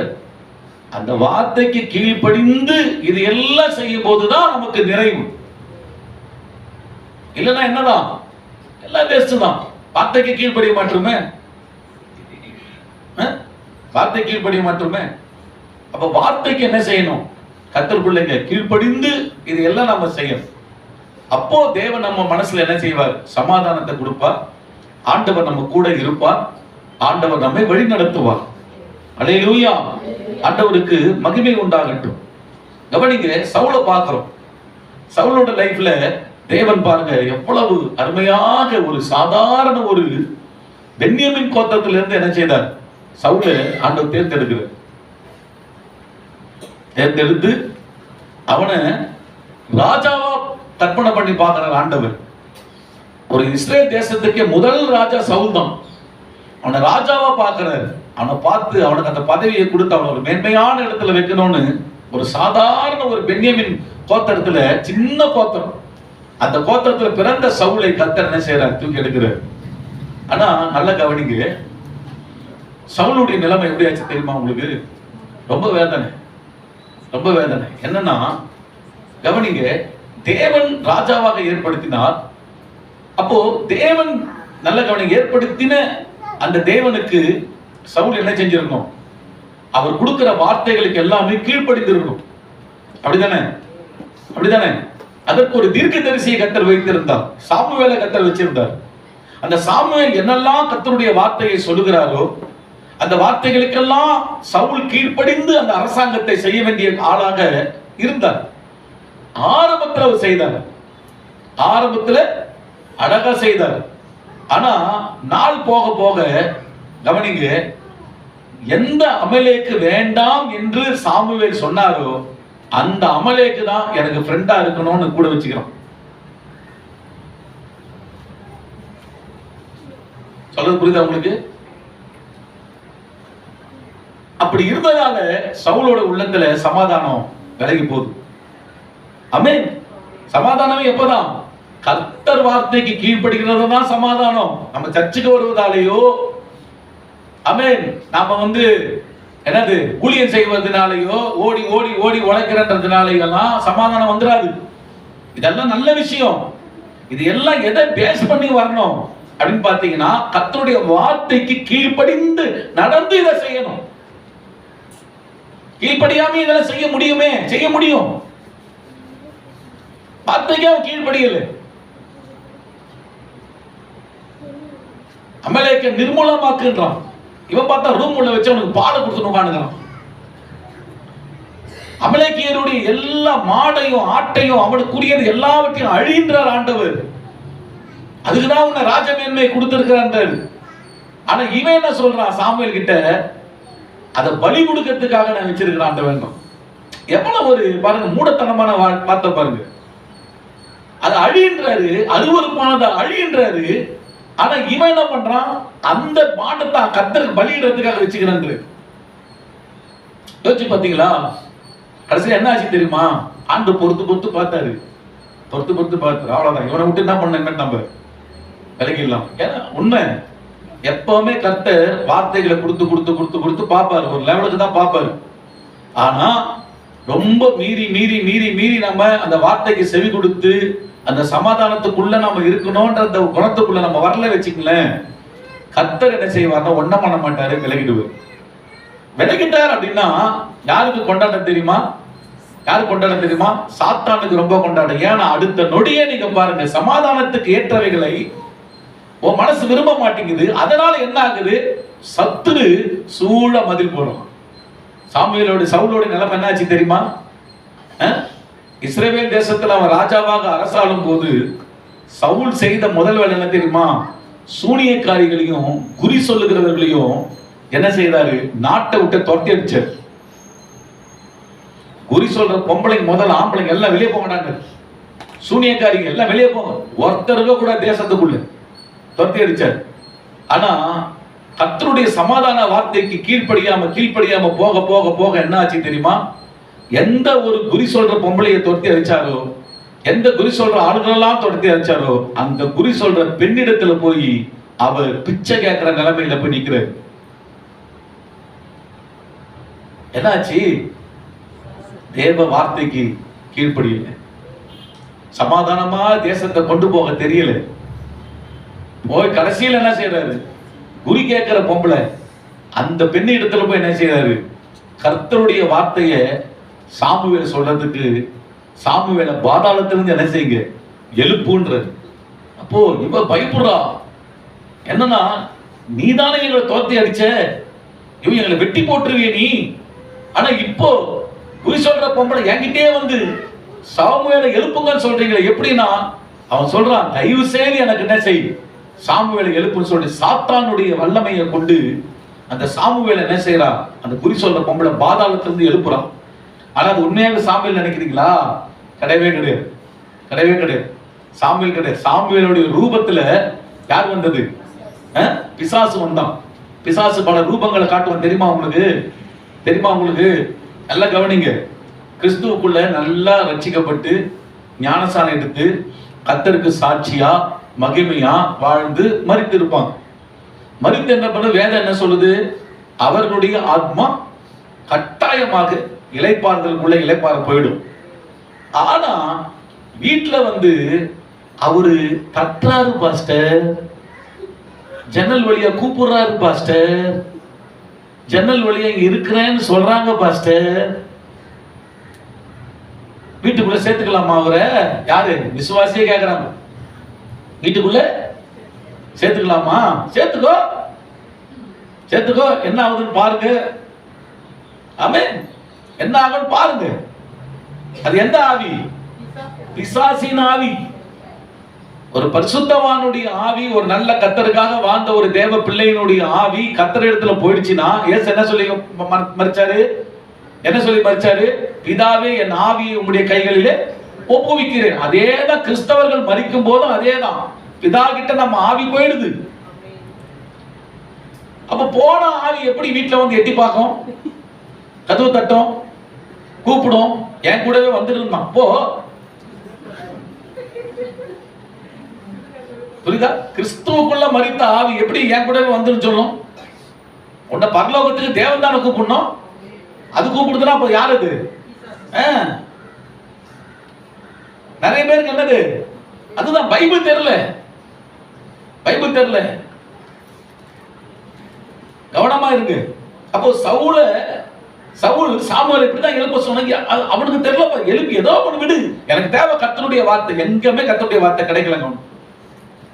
தெரியுமா? கடைசியா பரிதாபம், ஒரு குறி சொல்ற பொம்பளை கிட்ட போயிட்டோம். நிறைய பேர் நல்லா கவனிங்க. சில சூழ்நிலைகள்ல உங்களுக்கு ஜெபத்துக்கு பதில் வரல, யாரோ ஒருத்தவங்க சொல்லி கொஞ்சம் உங்களுக்கு திசை மாறி நீளம் வர தேவையில்ல, அங்க ஒருத்தன் குறி சொல்றாங்க, அவங்ககிட்ட கேட்டு பார்த்தேன் ஓகேவா அப்படின்னா நீங்களும் ஓகே சொல்லி அனுப்புறீங்க. ஆனா இயேசுக்குள்ளதான் சர்ச்சைக்கு வராம தான் இருக்குது, எல்லாம் பண்ற மாதிரி தான் இருக்கு. நடந்த விஷயம் என்ன தெரியுமா? உங்க வாழ்க்கையில கர்த்தர் உங்களை விட்டு விலகிட்டாரு. உண்மை அதுதான். ஒரு குறி கேட்கிற ஆளுகிட்ட போய் உங்க விஷயத்தை போய் நீங்க கேட்கறீங்க, ஒரு ஜோசியக்காரங்கிட்ட போய் உங்க விஷயத்தை கேட்கறீங்க. என்ன ஆச்சுன்னா உங்க கூட கர்த்தர் இல்லைன்னு அர்த்தம். கர்த்தர் இல்ல. ஏன்னா கர்த்தர் இருந்திருந்தா அந்த நிலைக்கு உங்களை விட்டுருக்க மாட்டாரு. புரிஞ்சுக்குங்க. ஆனா நம்ம சர்ச்சில் வந்து என்ன செய்யறோம்? அப்பான்னு பாடுறோம், தேவனேன்னு பாடுறோம். அதுதான் நான் சொல்றேன், கர்த்தர் வார்த்தைக்கு கீழ்ப்படியாம நம்மளால வாழ முடியும், வாழ முடியும். ஏதோ ஒரு கோயில்ல பேர் குறி சொல்றவங்க கிட்ட கேட்டு வரதுக்கு நைசா கேட்டு வரதெல்லாம் பண்றீங்கன்னு சொன்னா நடந்தது என்னன்னா, ஆண்டவரே உங்களை ஒப்பு கொடுத்துட்டாரு. உங்க சூழ்நிலை அப்படி ஆயிடுச்சு. அப்ப இங்க இருந்து நீங்க என்ன யோசிக்கணும்? எங்க நான் தப்பு பண்ணிட்டேன்? எந்த வார்த்தைக்கு ஆண்டவரே நீங்க கீழ்ப்படிய சொன்னீங்க? சமாதானத்துக்கான வார்த்தை எங்க கீழ்ப்படி சொன்னீங்க, எங்க நான் அது கீழ்ப்படியாம போனேன்? இப்படி ஆயிடுங்க நிலைமை. எனக்கு தெரிஞ்ச எத்தனையோ பேர் முட்டி மோதி ஜெபம் பண்ணி பாக்குறாங்க. நானே ஆண்டிட்டு கேட்பேன், என்ன ஆண்டவரே எவ்வளவு பாவம் ஜெபம் பண்றாங்க சொல்றாங்க, பதில் வரல. உனக்கு தெரியுமா, அந்த சிஸ்டர் ஒருத்தங்கிட்ட ஜாதகத்தை கொடுத்து குறி கேட்க போயிருக்குது தெரியுமா உனக்கு? கரெக்டா இருக்கும். எப்படி பதில் கொடுப்பேன் நான்? சமாதானத்துக்கான காரணம் ரெண்டாவது என்னன்னா, ஏன் நான் பதில் கொடுக்கலன்னா கீழ்ப்படிதலே கிடையாது.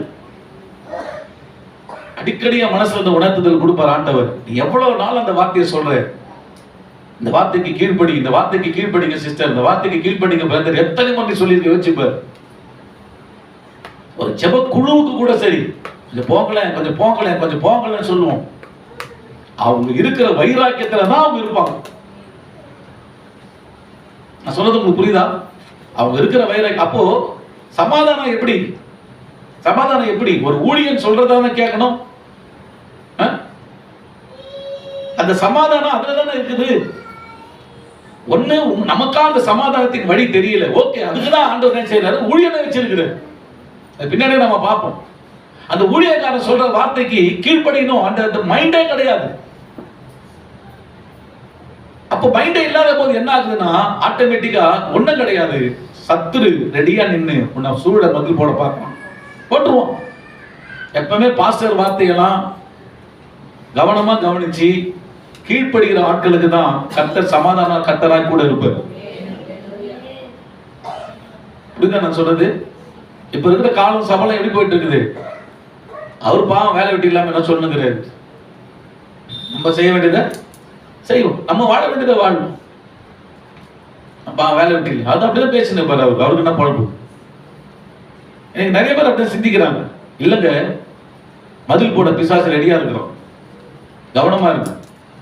ஒரு ஊழியக்காரன் ஒரு வார்த்தையை வந்து வீட்டுல வந்து சொன்னா, இந்த மாதிரி செய்யுங்க சிஸ்டர், இந்த மாதிரி பண்ணுங்க சிஸ்டர்னா அதுக்கு ஏத்த மாதிரி நீங்க செஞ்சு பாருங்க, எழுதி கூட வச்சுக்கோ, கத்தர் கூட இல்லையான்னு பாரு. கத்தர் கூட பேச ஆரம்பிப்பார். சவுல் பண்ண தப்பு அதுதான். என்ன உனக்கு கீழ்ப்படிக்குமா? அதுதான் கீழ்ப்படிக்க முடியாது, மனசுக்குள்ள தான். ஆனா நடிச்சா மேல என்னது, கீழ்ப்படிக்கிற மாதிரி நடிப்பு, ஆனா கீழ்ப்படிதல் கிடையாது. புரியுதுங்களா? யாருக்கு நஷ்டம்? சாமுவேலுக்கு நஷ்டம் கிடையாதுங்க, சவுலுக்கு தான் நஷ்டம். கடைசி நிலைமை பாத்தீங்களா?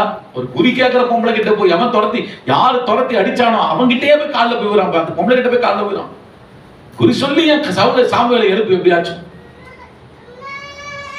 வச்சு பாத்தீங்களா? கடைசியில சவுலோட நிலைமை எப்படி பரிதாபம். அதான் சொல்றேன், எங்க கர்த்தர் வார்த்தை வரும்போது கவனமா கேட்டு உடனே கீழ்ப்படிங்க. நீங்க காணிக்கை கொடுக்கறதுனாலயோ தசம பாகம் கொடுக்கறதுனாலயோ கர்த்தர் ரொம்ப சந்தோஷப்பட்டு நினைக்கிறீங்க, அதெல்லாம் ரொம்ப நல்லது, அதெல்லாம் செய்யணும். கண்டிப்பா கர்த்தர் பிள்ளைக்கு அதான் அழகு, அதை விரும்புறாரு. ஆனா அதை விட இன்னொரு படி மேலானது என்னன்னா, கர்த்தர் வார்த்தை வரும்போது அந்த வார்த்தைக்கு அப்படியே கீழ்ப்படியணும். அதுதான் உன் வாழ்க்கையில சமாதானத்தை கொண்டு வரும். அதை நீங்க செய்யாம நீங்க உங்க மன விருப்பத்தின் படிதான் நடப்பேன் கொள்ளுவேன் அப்படி சொன்னா கர்த்தர் பொறுப்பு கிடையாது. அந்த விளைவை நினைத்து இயேசுவே அழுதார்னா பாத்துக்குங்க. இல்ல இயேசுவே அழுதார்னா அவ எப்படி இருக்கு நிலைமை? அப்படிதான் இருக்கு நிலைமை. அதனால கர்த்தர் பிள்ளைங்க ரொம்ப கவனமா நீங்க என்ன செய்யணும் இருக்கு. ஆண்டவர் நம்மை அழைத்திருக்கிறார். என்னைக்குமே நமக்கு சமாதானம் எதுல தான் அடங்கி இருக்குது? மறுபடியும் சொல்ல, எதுல தான் அடங்கி இருக்குது? கர்த்தர் வார்த்தை, இயேசுவின் வார்த்தை, வேத வார்த்தை, அதுலதான் உங்களுக்கு சமாதானம் இருக்குது. உங்க மனசு சொல்றத கேட்காதீங்க. ஆமென். வேதம் என்ன சொல்லுது? உன் சுய புத்தியின் மேல் சாயாமல். நிறைய பேருக்கு சுய புத்தியில சாஞ்சிதான் உடலாம உட்காந்துக்கிறாங்க. கர்த்தர் வார்த்தை ஒண்ணு சொல்றது, இவங்க சுய புத்தியில ரொம்ப ஞானி மாதிரி என்ன பண்றது, செயல்படுறது. கடைசியில என்ன ஆகுது? ரொம்ப வேதனைக்குள்ள போயிடுது. சுய புத்தி மேல சாயாது. எங்க இருக்குது? நீதிமொழிகள் புஸ்தகம் 4ஆம் அதிகாரத்தை திருப்புங்க.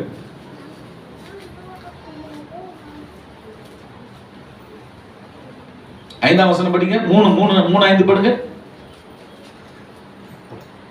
உன் சுய புத்தியின் மேல் சாயாமல் உன் முழு இருதயத்தோடும் கர்த்தரில் நம்பிக்கையா. அவ்வளவுதான்.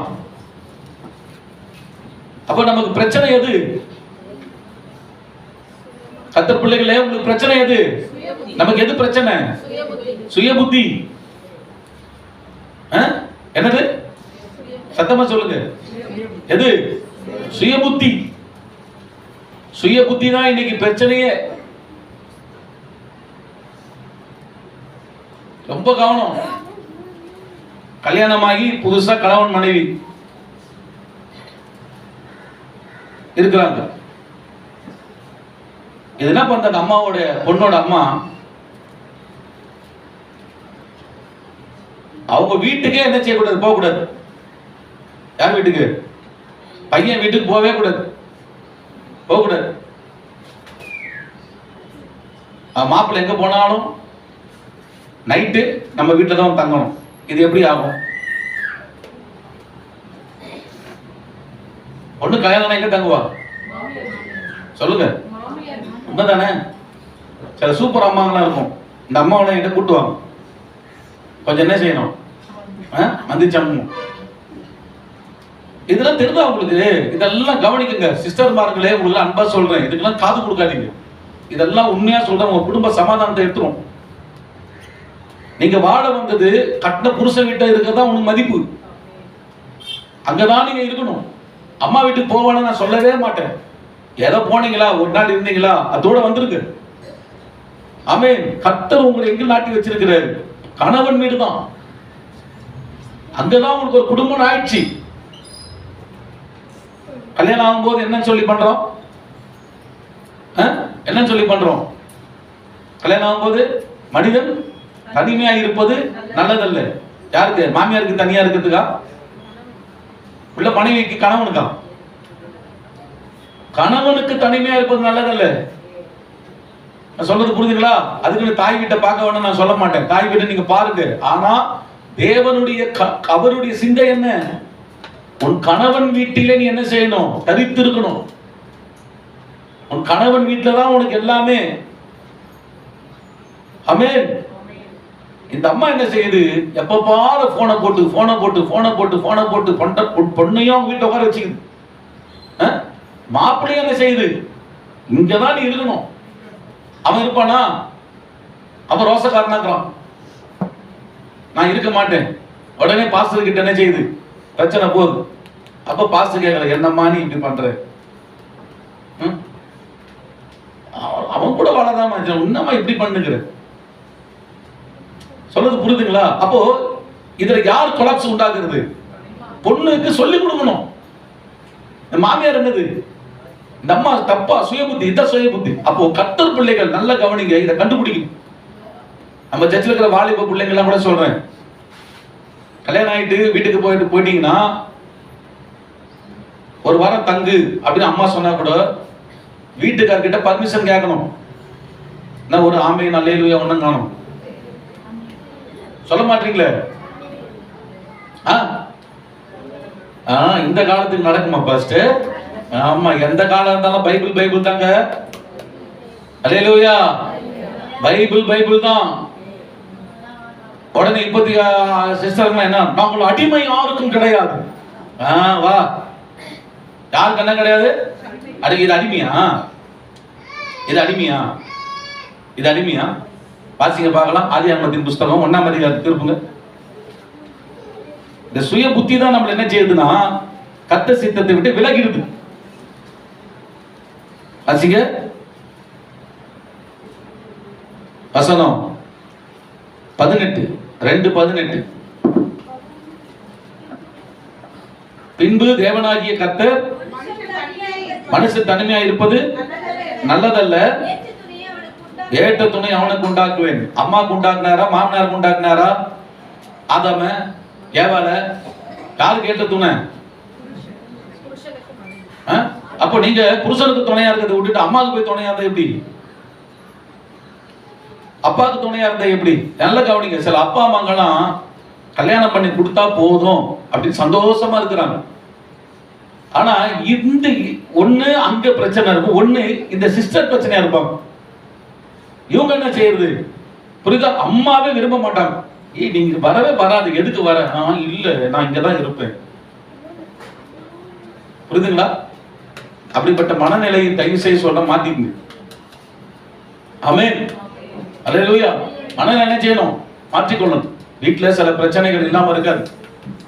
சில பிரச்சனைகள்லாம் இருக்கும், ரொம்ப பயங்கரமான அப்படி இப்படின்னு இருந்துச்சுன்னா நான் பின்னாடி வரேன். ஆனா நீங்க என்ன செய்யணும் புரியுதா? அத சரியான விதத்துல நீங்க டீல் பண்ணி நீங்க என்ன செய்யணும், கணவன் கூட இருக்கிறத நீங்க பார்க்கணும். ஆமென் சொல்லுங்க பார்க்கலாம். ஆமென். அம்மாவே விரும்புறாங்க நீ போ அப்படின்றாங்க, அப்பாவே விரும்புறாங்க. ஆனா இது என்ன பண்ண, உட்கார்ந்து போய் இல்ல நான் இங்கதான் இருப்பேன் இங்கதான் இருப்பேன் அப்படி இருக்காது. இதெல்லாம் ஏன் நான் சொல்றேன்னா, சுய புத்தி இதெல்லாம் என்ன ஆகுனா உங்களுக்கு பிரச்சனைகளை கொண்டு வந்துரும். உங்களுக்கு என்ன செய்யும், பிரச்சனைகளை கொண்டு வரணும். சில வேலையில மாப்பிள்ளை வீட்டுல இல்ல எங்களுக்கு தேவையே இல்லை அப்படிலான்றாங்களா, கண்டிப்பா அந்த பொண்ணு அம்மா வீட்டுல தான் இருக்கணும். ஆமென் சொல்லுங்க. நான் சொல்றது உங்களுக்கு புரியுதா? ஏன்னா அப்ப அந்த பொண்ணு எங்க போகும், யார் ஆதரவு? நான் சொல்றது உங்களுக்கு புரியுதா? யார் ஆதரவு? அந்த காலகட்டத்தில் கூட அந்த தாய் கூட அந்த சூழ்நிலைகள் எல்லாம் மாறும் வரைக்கும் என்ன செய்யணும், அந்த பிள்ளைய அம்மா வீட்டுல தான் வச்சிருக்கணும். அந்த பிரச்சனைகள் மாறு உடனே கர்த்தர் மாத்துவார். சில வேலையில மாத்தும் போது என்ன செஞ்சணும், அவ்வளவுதான். நான் சொல்றது உங்களுக்கு புரியுதுங்களா? அந்த நேரத்துல போய் அங்கேயே கணவன் வீட்டுல பிரச்சனையா இருக்குது, அதுக்கப்புறம் நான் இங்கேயே சேர்க்க மாட்டேன் அப்படின்னா அந்த பொண்ணு எங்க போய் தங்கும்? நான் சொல்றது உங்களுக்கு புரியுதுங்களா? ஆமென். இதெல்லாம் கர்த்தருடைய சிந்தைப்படி என்ன செய்யணும். இன்னும் புருஷன் வீட்டுல ஒண்ணுமே இல்ல, பிரச்சனை இல்லை, எதுவுமே இல்ல, நீ வந்து இங்கே வந்து தங்கிக்குமா, நீங்க ஏறுமா அப்படின்னு ஒரு தாயும் என்ன பண்ணக்கூடாது, சொல்லக்கூடாது. இதெல்லாம் சுய புத்தி. இந்த சுய புத்திக்கு நீங்க இடம் கொடுக்கும் போது என்ன ஆகுதுன்னா பிரச்சனைகள் உருவாகும். புரியுதா? குடும்பத்துல பிரச்சனைகள் உருவாகும், போராட்டங்கள் உருவாகும், சத்துரு சமாதானத்தின் காரியங்கள் இல்லாததால் என்ன செய்வான், பிரச்சனைகளை உருவாக்குவான். அதனால கர்த்தர் பிள்ளைகள் ரொம்ப கவனமா நீங்க என்ன செய்யணும், ஞானமாக நீங்க என்ன செய்யணும், நடக்க வேண்டும். பாருங்க, உதாரணத்துக்கு இயேசு சொல்றார், என் வார்த்தையின்படி நடங்க உங்களுக்கு சமாதானம் கிடைக்கும் அப்படின்னு சொல்றார். சமாதானம் என் வார்த்தையில தான் அடங்கியிருக்குது. மத்தேயு சுவிசேஷ புத்தகம் 5ஆம் அதிகாரம் 22 இருந்து 26 வசனம் வரைக்கும் படிக்கிறேன். மத்தேயு 5ஆம் அதிகாரம் 22 இருந்து 26 வரை. எவ்வளவு லேட் ஆகுது? நான் உங்களுக்கு சொல்லுகிறேன். யார் சொல்றா? இயேசு சொல்றார், நான் உங்களுக்கு சொல்லுகிறேன், தன் சகோதரனை நியாயமில்லாமல் கோபித்துக் கொள்பவன் நியாய தீர்ப்புக்கு ஏதுவாய் இருப்பான். தன் சகோதரனை வீணன் என்று சொல்லுகிறவன் ஆலோசனை சங்க தீர்ப்புக்கு ஏதுவாய் இருப்பான். மூடனே என்று சொல்லுகிறவன் எரி நரகத்துக்கு ஏதுவாய் இருப்பான். கவனிங்க போதும். இப்போ சகோதரர்களுக்கு பிரச்சனை, சகோதரர்களுக்கும் என்னது, விசுவாசி வச்சுக்கலாமே, விசுவாச சபையில் இருக்கிற ஒரு விசுவாசி இன்னொரு விசுவாசி. இப்போ என்னது, நியாயம் இல்லாம ஒரு கோபிச்சு கொள்றது, சரியா? அடுத்தது என்ன போட்டிருக்குது, மூடனே அப்படின்னு சொல்றது. அடுத்தது என்னது, 3 சொல்ற ஆண்டவரே வீண் அப்படின்னு சொல்றது. 3 காரியம். இப்போ ஒருத்தருக்கு மனஸ்தாபம். இப்போ ஆண்டவர் பாருங்க அதுக்கு என்ன வழி வச்சிருக்கிறார் பாருங்களேன். 23 படிங்க. ஆகையால் நீ பலிபீடத்தினிடத்தில் உன் காணிக்கையை செலுத்த வந்து உன் பேரில் உன் சகோதரருக்கு குறைவுண்டு என்று அங்கே நினைவு கூர்வாயாக. கவனிங்க, அதான் நான் சொல்றேன், மனசாட்சி எப்பவுமே ஷார்ப்பா வச்சுக்கணும்ன்றது.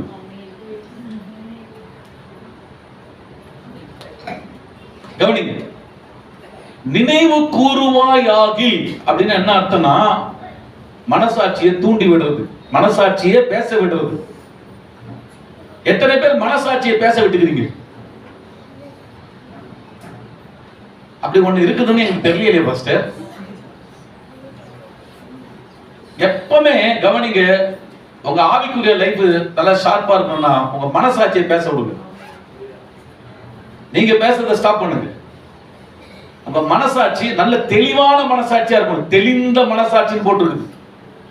மனசாட்சியிலேயே சூடுண்ட மனசாட்சி இருக்குது. அப்படின்னு என்னன்னா மறுத்து போச்சு. சிகரெட்ல சூடு வைக்க வைக்க வைக்க என்ன ஆகும்? ஆமா, அந்த மறுத்து போன மனசாட்சிக்கு ஒண்ணுமே தெரியாது. அந்த மாதிரிலாம் மனசாட்சி என்ன பண்ணாதீங்க, வைத்துக் கொள்ளக்கூடாது. சரியா? என்ன வேணாலும் ஒரு உணர்வு இருக்காது, மறுத்து போச்சு. அப்போ இந்த இடத்தை நினைவு கூறுவாயாகில் அப்படி என்னன்னா மனசாட்சியில ஷார்ப் இருக்குது அவனுக்கு. அவன் தான் நினைவு கூறுவான். கர்த்தர் பிள்ளைங்க சில வேளை தவறு செய்யாமல்ல, தவறு செய்யறோம். ஆனா உங்கள் மனசாட்சியிலே அதை நீங்கள் நினைவு கூறுகிறீர்களா? நான் செய்தது தவறு அப்படின்ற ஒரு ஒத்துக்கொள்ற ஒரு இருதயம் இருக்குதா? இருதயம் இருக்குதா?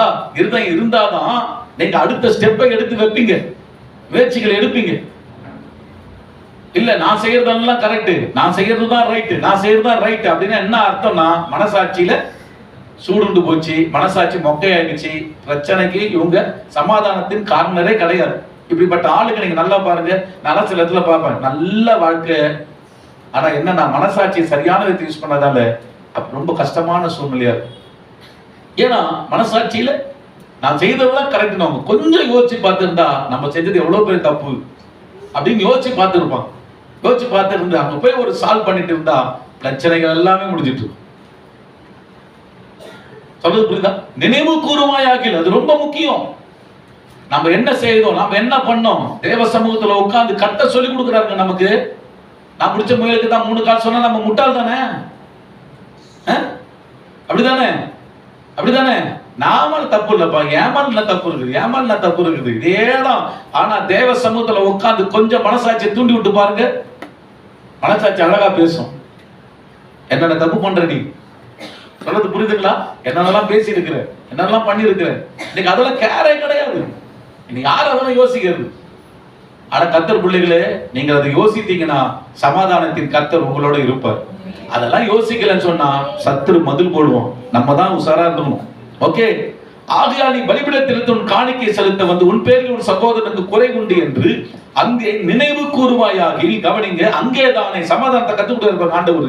அங்கேதானே பலிபீடத்தின் முன் உன் காணிக்கையை வைத்து விட்டு, என்ன சொல்ற ஆண்டவர், உன் காணிக்கையை வைத்து விடு, வைத்து விட்டு போய் முன்பு உன் சகோதரனுடைய ஒப்புரவாகு. புரியுதா உங்களுக்கு? பின்பு உன் காணிக்கையை வந்து செலுத்து. அப்போ தேவன் என்ன செய்யறாரு? ஒப்புரவாகுன்றார். எல்லாம் சொல்லுங்க, ஒப்புரவாகு. இன்னைக்கு திருவிருந்து எத்தனை கணவன் மனைவி சமாதானத்தோட வந்திருக்கிறீங்க? சமாதானம் வீட்டுல பிரச்சனை இல்லை. இப்ப நான் காலைல கூட ஒரு 2 வார்த்தையாச்சும் என்ன பண்ணோம், வைஃப் கிட்ட பேசிட்டு வந்துடணும். ஒரு சண்டையில இருக்கிறீங்க நீங்க வச்சுக்கங்க, ஒரு 2 வார்த்தையாச்சும் என்ன பண்ணுங்க. இல்ல நாங்க 1 வாரம் அப்படியே தான் இருப்போம். ஒரு 80 வயசு பாட்டி சொல்லுது, நாங்க அவர்கிட்ட பேசி பல வருஷம் ஆச்சு. எவ்வளோ? 80 வயசு பாட்டி சொல்லுது. அம்மாடி, அப்ப எப்படி திருவிருந்து எடுக்க முடியும்? பிரச்சனைகள் போராட்டங்கள் இருக்கட்டும், ஒப்புரவாகி என்பதுன்னா உன் கோபத்தை காட்டுறது இல்ல, ஒரு 2 வார்த்தையாச்சும் என்ன பண்ணிடுங்க, பேசிடுங்க. அவ்வளவு சால்வ் பண்ணிடுச்சு. மன்னிப்பு கேட்கறதுல அப்புறம் கூட இருக்கட்டும். ஆமென். இப்ப விசுவாசிகள் மன்னிப்பு கேட்டீங்களா? அதான் நீ திருவிருந்து அப்புறம் எடுக்கிற பேசக்கூட இருப்போம்.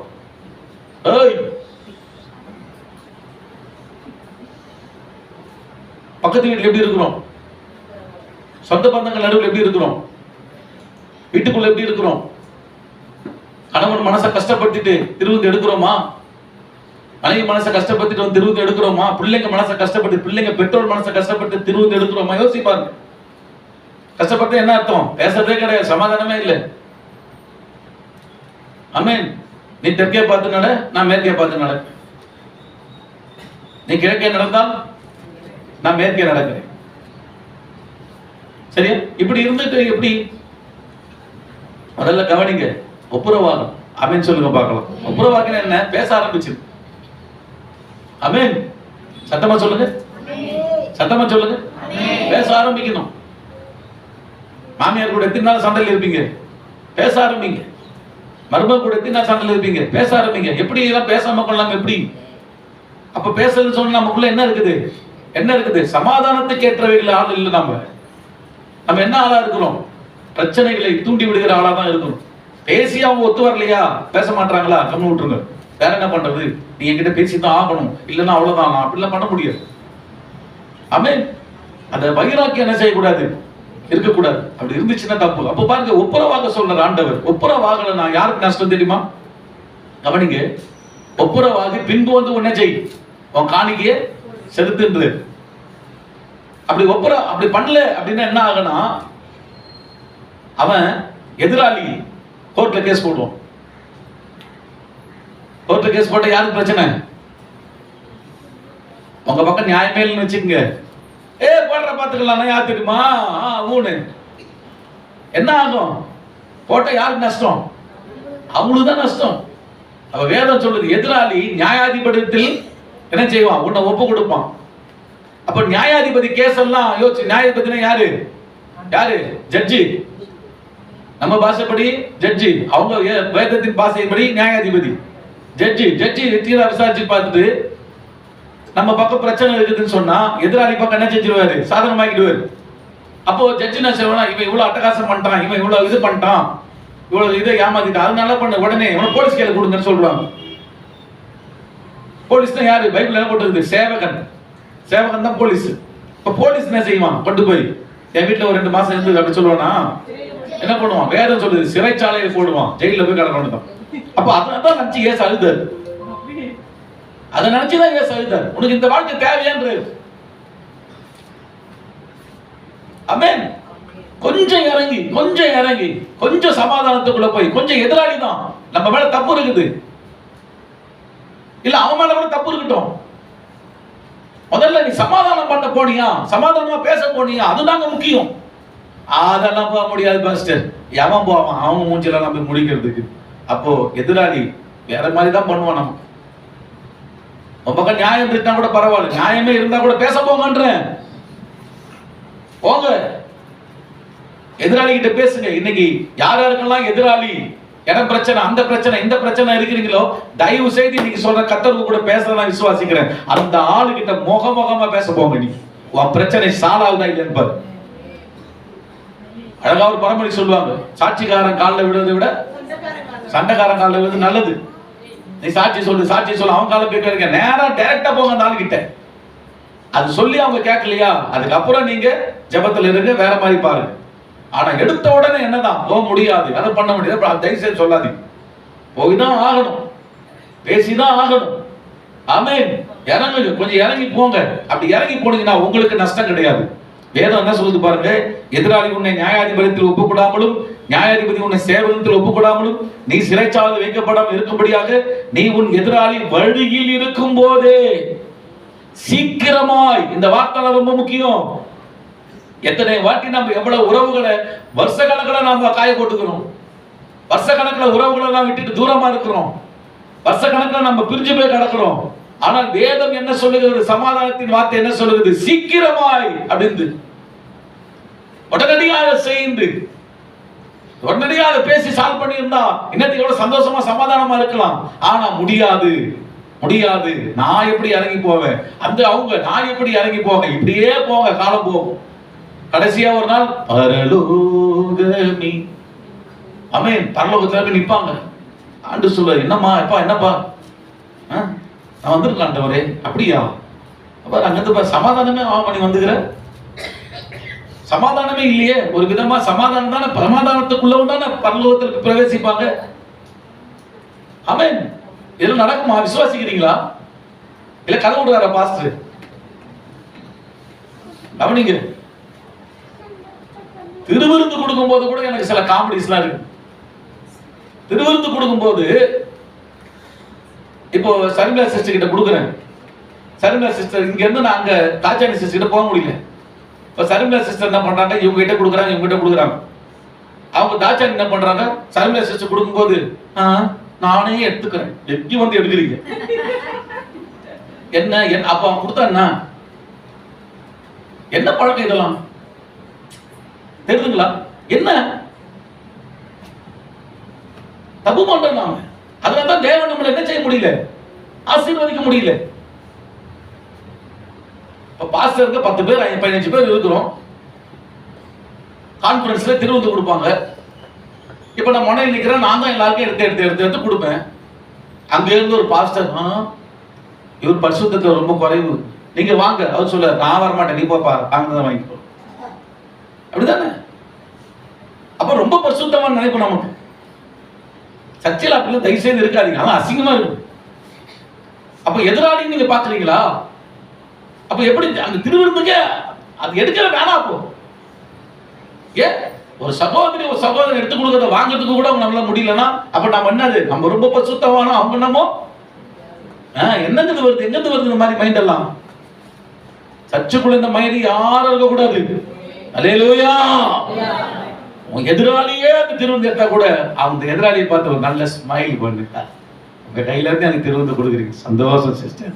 ஒரு ஸ்மைல் பண்ணி அப்படி வாங்க பார்க்கலாம், 2 பேரும் கனெக்ஷன் ஆயிடுவீங்க. முடிஞ்ச பிறகு நல்லா இருக்கீங்களா சிஸ்டர், நல்லா இருக்கீங்களா பிரதர், உடனே பேச்சுதான், உடனே ஒன்னாயிடுவாங்க, சந்தோஷமாயிடும். நான் எடுப்பேனா உங்க கையால கொடுத்தாதான் பாஸ்டர், உங்க கையால கொடுத்தாதான் பாஸ்டர். என்ன உங்க கையால கொடுத்தா? கையால தான் கொடுக்கணும், சரியா? சபையில ஒருத்தருக்கு ஒருத்தர் எப்படி இருக்கணும், எப்படி இருக்கணும்? நல்லா நல்லா ஐக்கியமா இருக்கணும். அந்த கசப்பும் அந்த வெறுப்பும் எதிராளிய பாக்குறது என்று சொல்ல ஒப்புரவாக சரி செய். ஆமென். 26ஆம் வசனம் சொல்லுது, பொறுத்தாவிட்டால் அது முக்கியம். பொருந்தல, நல்மன எதிராளியோட பேசி இறங்கி பொருந்தி சமாதானத்துக்குள்ள வரல, என்ன ஆகும்? கவனிங்க, சமாதானத்துக்குள் போகாத ஆளே கவனிங்க, நீ ஒரு காசும் குறைவின்றி கொடுத்து தீர்க்கும் மற்றும் அந்த இடத்துல இருந்து நீ வெளியே வர மாட்ட. அப்படின்னா என்ன தெரியுமா? கோடி கணக்கு சொத்து இருந்து வச்சுக்கோ, அந்த பிரச்சனையில இருந்து நீ வெளியே வரதுக்கு எவ்வளவு சொத்துக்களை நீ செலவழிச்சா கூட அதுல இருந்து நீ வெளியே வர முடியும். அப்ப நஷ்டம் யாருக்கு? நஷ்டம் யாருக்கு? அந்த சமாதானத்தோட கூட ஒப்புரவாக ஆளுக்கு தான் நஷ்டம். அதனால தான் இயேசு கண்ணீர் விட்டார். அது உணர்வு அப்படிப்பட்டது. ஐயோ வேதனை அனுபவிக்க போறாங்களே, வேதனை அனுபவிக்க போறாங்களே, ஐயோ கஷ்டத்தை அனுபவிக்க போறாங்களே, ஐயோ எப்படி உங்களுடைய லைஃப், எப்படி உங்களுக்கு? அதுதான், ஏன்னா சமாதானத்துக்குள்ள போக மாட்டோம். சமாதானத்துக்குள்ள போட்டா நஷ்டமே இல்லைங்க. எத்தனை பேர் ஆமென் சொல்றீங்க? சமாதானத்துக்குள்ள போயிட்டீங்க வச்சுங்களேன், நஷ்டமே கிடையாது. எப்பவுமே இன்னொன்னு சொல்லி கொடுக்குறேன், யாராவது ஒருத்தவங்க சமாதானம் பண்ண உங்க வீட்டுக்கு வந்தாங்கன்னா 2 கை கூப்பி எதிராளியாகவே இருக்கட்டும், எதிராளியாகவே இருக்கட்டும், 2 கையை கூப்பி சமாதானம் பண்ண வந்திருக்கீங்களா, வாங்க வீட்டுக்கு வாங்க, உட்காருங்க. ஆமென் ஆமென் அன்று சொல்றேன். 2 பேர்ல யாராவது ஒருத்தர் உங்களை சமாதானம் பண்ண வராங்களா, வீட்டுக்கு உங்களை கூப்பிட்டு உட்கார வச்சு மனவிட்டு பேசுங்க என்றேன். பேசி அதை அந்த இடத்துலயே நீங்க சரி பண்ணி கொஞ்சம் விட்டு கொடுத்து கொஞ்சம் அப்படி பண்ணி அப்படியே காரியத்தை முடிச்சிடும். நான் போலீஸ் போறேன் பாரு, நான் கோர்ட்டுக்கு போறேன் பாரு, நான் கேஸ போடுறேன் பாரு, அதை போறேன் பாரு, இதெல்லாம் நமக்கு வேலைக்காக. ஒரு ஆமீன் வருதா பத்தியா?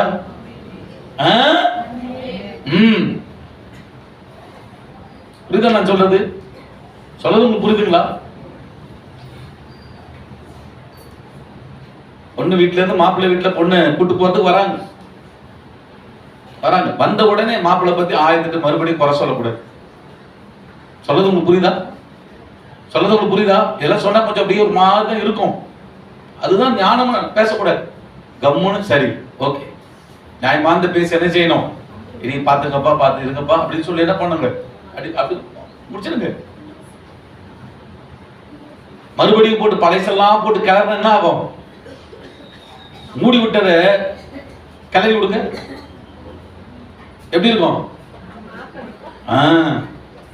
எனக்கு நிறைய பேர் தான் செஞ்சுன்னு இருக்கிறோம். என்னைக்கோ நடந்ததெல்லாம் போட்டு கிளறணும், கிளறி விட்டு என்னதான் நாரடிக்கும். அதெல்லாம் செய்யவே செய்யாது. இப்பத்தி நடக்கிற காரியம் என்ன, முடிச்சுட்டு போயினே இருக்கு. அல்லேலூயா ஆமென். கடைசியா ஒண்ணு சொல்லி நான் முடிச்சிடுறேன். அதனால இயேசு நமக்கு என்ன சொல்லி கொடுத்திருக்கிறாரு? சமாதானத்தை செய்யுங்க. அது இல்லைன்னா சத்துரு சூழ மதில் போட்டுருவான். ஆமென். நமக்கு தான் பிரச்சனைகள் அதிகமாகும். ஆண்டவருக்கு மகிமை. கடைசியா 1 கொரிந்தியர் புத்தகம் 6ஆம் அதிகாரத்தை வாசி முடிப்போம். 1 கொரிந்தியர் புத்தகம் 6ஆம் அதிகாரத்தை எடுத்துக்க எல்லாரும்.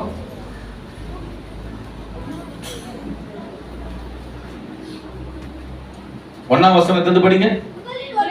உங்களில் ஒருவன் வேறொருவனோடு வழக்குண்டானால் வழக்காடும்படி அவன் பரிசுத்தவான்களிடத்தில் போகாமல் அநீதக்காரரிடத்தில் போக. கவனிங்க விசுவாசிகளே, நல்லா புரிஞ்சுங்க. சமாதானத்தினுடைய காரியத்தை சொல்லிட்டு இருக்கிறேன். பைபிள் சொல்றபடி நடந்தாதான் சமாதானம். மறுபடியும் தான் சொல்றேன், இயேசுவோட வார்த்தை தான் சமாதானம். அது இல்லனா சத்துரு சூழ மதில் போடுவான், சுத்தி வந்துருவான். இங்க என்ன சொல்ற? உங்களில் ஒருவனுக்கு வேறு ஒருவனுடைய வழக்கு உண்டானால் வழக்காடும்படி அவன் பரிசுத்தவான்களிடத்தில் போகாமல். அப்ப சர்ச்சில் ஒருத்தருக்கு ஒருத்தர் உங்க வீட்டு பக்கத்துல ஒருத்தருக்கு ஒருத்தர், உங்க சொந்தத்துல ஒருத்தருக்கு ஒருத்தர் இப்படி வழக்கு உண்டாகுது. வழக்கு இல்லாம இருக்குமா? வீடுனா வழக்கு இல்லாம இருக்குதா? சொல்லுங்க. எல்லாம் வீட்டுல தானே இருக்கிறீங்க. இல்ல எங்கன்னா காட்டுல கிட்ட வாசி வருமா? எல்லாம் வீட்டுல தானே இருக்கிறீங்க. வழக்கு இருக்குதா? வீட்டுல இருக்குதா இல்லையா? எல்லார் வீட்லயும் இருக்குது வழக்கு. ஆமென். இந்த வழக்கு அதிகமாச்சுன்னா என்ன செய்யணும்னா, கவனிங்க, எனக்கு தெரிஞ்ச எம்எல்ஏ கிட்ட போலாமா? எம்பி கிட்ட போலாமா? எனக்கு எஸ்ஐ தெரியும், அங்க போலாமா? பாஸ்டர் அம்மாவுடைய அக்கா என்னது சம்பந்தி, அவங்க எஸ்ஐ தான். நான் என்ன ஜெபம் பண்ண தெரியுமா? ஒரு நாள் கூட அந்த அம்மா கிட்ட போய் நான் நிக்க கூடாது. அந்த அம்மா என்கிட்ட வந்து நிக்க. சொல்றது உங்களுக்கு புரியுதா? ஏன் நான் அங்க போய் நிக்கணும்? அசிங்கம்லாம் நமக்கு. ஆமென். நல்லா கவனிங்க. அவங்க நம்ம கிட்ட வரணும், ப்ராப்ளத்தை கொண்டு வரணும், வந்து அவங்க நம்ம சால்வ் பண்ணி விடணும். ஆமென். ஆனா இன்னைக்கு நம்ம என்ன பண்றோம்? போலீஸ்காரன்ட்ட குச்சி குத்தலாமா? போலீஸ்காரன்ட்ட கேஸ் போடலாமா? அந்த வக்கீல பார்க்கலாமா? இந்த வக்கீல பார்க்கலாமா? இதெல்லாம் யார் கத்து கொடுத்தா நமக்கு? சுய புத்தி. எதிராளி கிட்ட முதல்ல தாழ்த்தி போய் பேச போயிடணும். முதல்ல நான் சொல்லி கொடுக்குறேன், பாங்க ஐடியா சொல்லி கொடுக்குறேன். கடைசி பாயிண்ட் ரொம்ப முக்கியமானது. உங்களில் ஒருவனுக்கு வேறு ஒருவனோட வழக்கு உண்டானால், வழக்குன்றது கம்பல்சரி எல்லாருக்குமே இருக்குங்க. வாய்ப்புகள் இருக்குது. ஒருத்தருக்கு என்னது, பக்கத்து வீட்டு அக்கத்து வீடு சண்டை வரும், வீட்டுக்குள்ள பிரச்சனை வரும், சொந்த பந்தங்களுக்குள்ள வழக்கு இருக்கும், ஏன் விசுவாசிகள் வழக்கு இருக்கும், கண்டிப்பா இருக்கும். அதான் சபை. இப்ப வழக்கு இருக்குது. இப்ப என்ன பண்ணோம்? எங்கேயும் போக கூடாது. போக வேண்டிய இடம் யாரு? பேசுங்கம்மா. போக வேண்டிய ஆள் யாரு? சொல்லுங்க. அதுக்குதான் கல்லு உலக்க மாதிரி ஒரு ஆள் நிக்க வச்சுக்கிறார் ஆண்டவர். புரியுதா? பாஸ்டர் கிட்ட வழக்கு கொண்டு வரணும். முதல்ல தான் செய்யணும். பாஸ்டர் நான் பெரிய இதுவா, அவருக்கு நான் அவ்வளவு தெரிய போகுது, வந்து பாரு தெரியும். ஆமே. எத்தனை ஃபேமிலி சால்வ் பண்ணி வச்சிருக்கிறோம், எத்தனை காரியத்தை சால்வ் பண்ணி வச்சிருக்கோம், எவ்வளவு காரியத்தை எல்லாம் சொல்லிக்கிட்டே இருக்க முடியும் ஒரு இடத்துல சால்வ் பண்ணதெல்லாம். ஆமே. வரவங்களுக்கு அழகா சால்வ் பண்ணி அழகா முடிச்சு கப்பிச்சு கூட பேட்டர் முசு போய் எத்தனையோ விஷயம் நடந்துருக்கு. பரிசுத்தவான்கள் இடத்துலதான் வரணும் நாம. ஏன்னா அவங்க விஷயத்தை வெளியே சொல்ல மாட்டாங்க. நீங்க போலீஸ் கிட்ட போங்க, உடனே என்னதான் தினத்தந்தி, மலைமலர், நக்கீரன், அவங்க இவங்க. அப்புறம் சிஸ்டர் உங்க வாழ்க்கையில் அப்புறம் நீங்க என்ன ஆச்சு இங்க, அப்புறம் பிரதர் நீங்க சொல்லுங்க என்ன ஆச்சு பாக்குறீங்களே. நம்ம வீட்டுக்குள்ள மூடி மறைக்க வேண்டியது இப்ப எங்க போகுது? 4 பேர் பப்ளிகாம் போட்டு சவிக்கிற மாதிரி போகுது. ஏங்க என்னத்துக்கு இதெல்லாம் கிறிஸ்தவ குடும்பத்துக்கு செட் ஆகாது. கொஞ்ச நாள் முன்னாடி சொல்லதெல்லாம் உண்மையான ஒரு ப்ரோக்ராம் முடிந்தது. நான் கூட கொஞ்சம் இன்ட்ரெஸ்டா கொஞ்சம் சில இதில் பார்ப்பேன். சொல்லதெல்லாம் முன்னாடி பார்த்தா அதுல டேனியல் உட்காந்துக்கிறாரு. யாரு உட்காந்துக்கிறா? பக்கத்துல யாருக்கு? பியூலா உட்காந்துக்குது. பியூலாவும் டேனியல் உட்காந்து பேசுறாங்க 2 பேரும். என்ன இதெல்லாம் எங்க போகுது? அதை விட காமெடி, பாஸ்டர் உட்காந்துக்கிறாருங்க. அந்த அம்மா கிட்ட யாரு? உலக பொம்பளை. அவங்க கிட்ட இந்த பாஸ்டர் என்ன செஞ்சுக்கிறாரு? உட்காந்துக்கிறாரு. இன்னொரு பொண்டாட்டி சொல்லுங்க, இவரு தான் ஏன் புருஷன், அது சொல்லுங்க, இவரு தான் ஏன் புருஷன். எவ்வளவு அசிங்கம் இதெல்லாம். சொல்றது உங்களுக்கு புரியுதா? இந்த மாதிரி ஆளுகிட்ட நம்ம என்ன செய்யக்கூடாது. ஹலோ இருக்கிறீங்களா? பின்னாடி தூங்குறவங்களாலே சொல்லுங்க. சாமியல் இப்பதான் வந்திருக்கிறதா? கவனிங்க. யார்கிட்ட என்ன செய்யக்கூடாது? போகக்கூடாது. கவனிச்சிங்களா? நேரம் எங்க வரணும்? உங்க வீட்டு பிரச்சனை, எந்த பிரச்சனையெல்லாம் இப்போ நல்லா கவனிங்களேன். ஆசீர்வாதத்தை பத்தி என்ன சொன்னா உங்களுக்கு சந்தோஷமா தானே இருக்கும். உங்க லைஃப்லயே ஒரு ஆசீர்வாதம். இப்போ பிரச்சனைய போய் ஒருத்தவங்க கிட்ட சொன்னா, என்கிட்ட வந்து பிரச்சனைகள் எல்லாம் சொல்லுங்கன்னு எந்த மனுஷன் விரும்பி சொல்லுவோம்? என்னைக்காச்சும் வச்சு பார்த்துருக்கீங்களா? ஆனா பாஸ்டர் விரும்பி சொல்றாரு, பிரச்சனைய எங்கேயும் போய் சொல்லாது தொலையாதீங்க, இருக்கவே இருக்கிற பாஸ்டர் எல்லாத்தையும் கொட்டு நீங்க வந்துட்டேன். நான் சொல்றது உங்களுக்கு புரியுதா?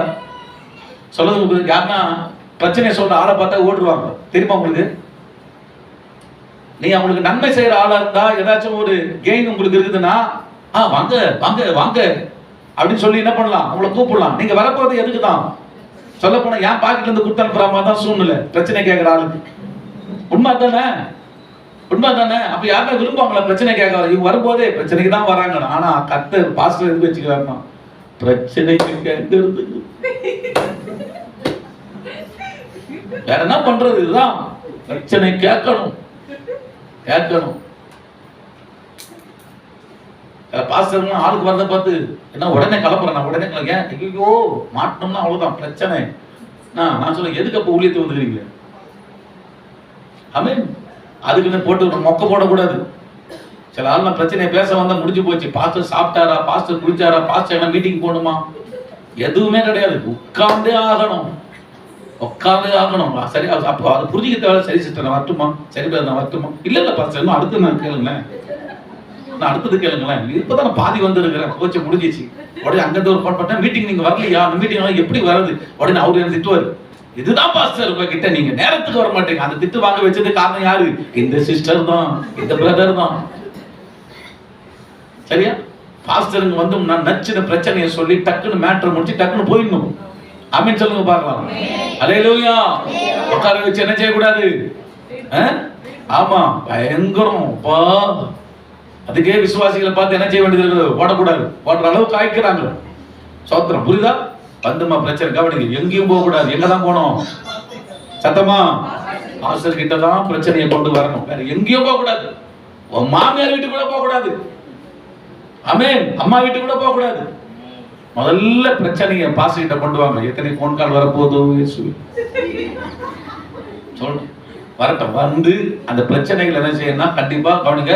பாஸ்டர் சொல்றத கேட்கணும். பக்கத்துல நம்ம பிரச்சனையை சொல்லுவோம், பாஸ்டர் சொல்றத கேட்கணும். ஏன்னா பாஸ்டர் எதை சம்பந்தப்பட்டு தான் பிரச்சனையை பத்தி பேசுவாரு, பதில் கொடுப்பாரு, மருந்து கொடுப்பாரு. பைபிள் ஏசப்பா சொன்ன வார்த்தை தான். ஏசப்பா சொன்ன வார்த்தைக்கு தான் பாஸ்டர் சொல்வார்.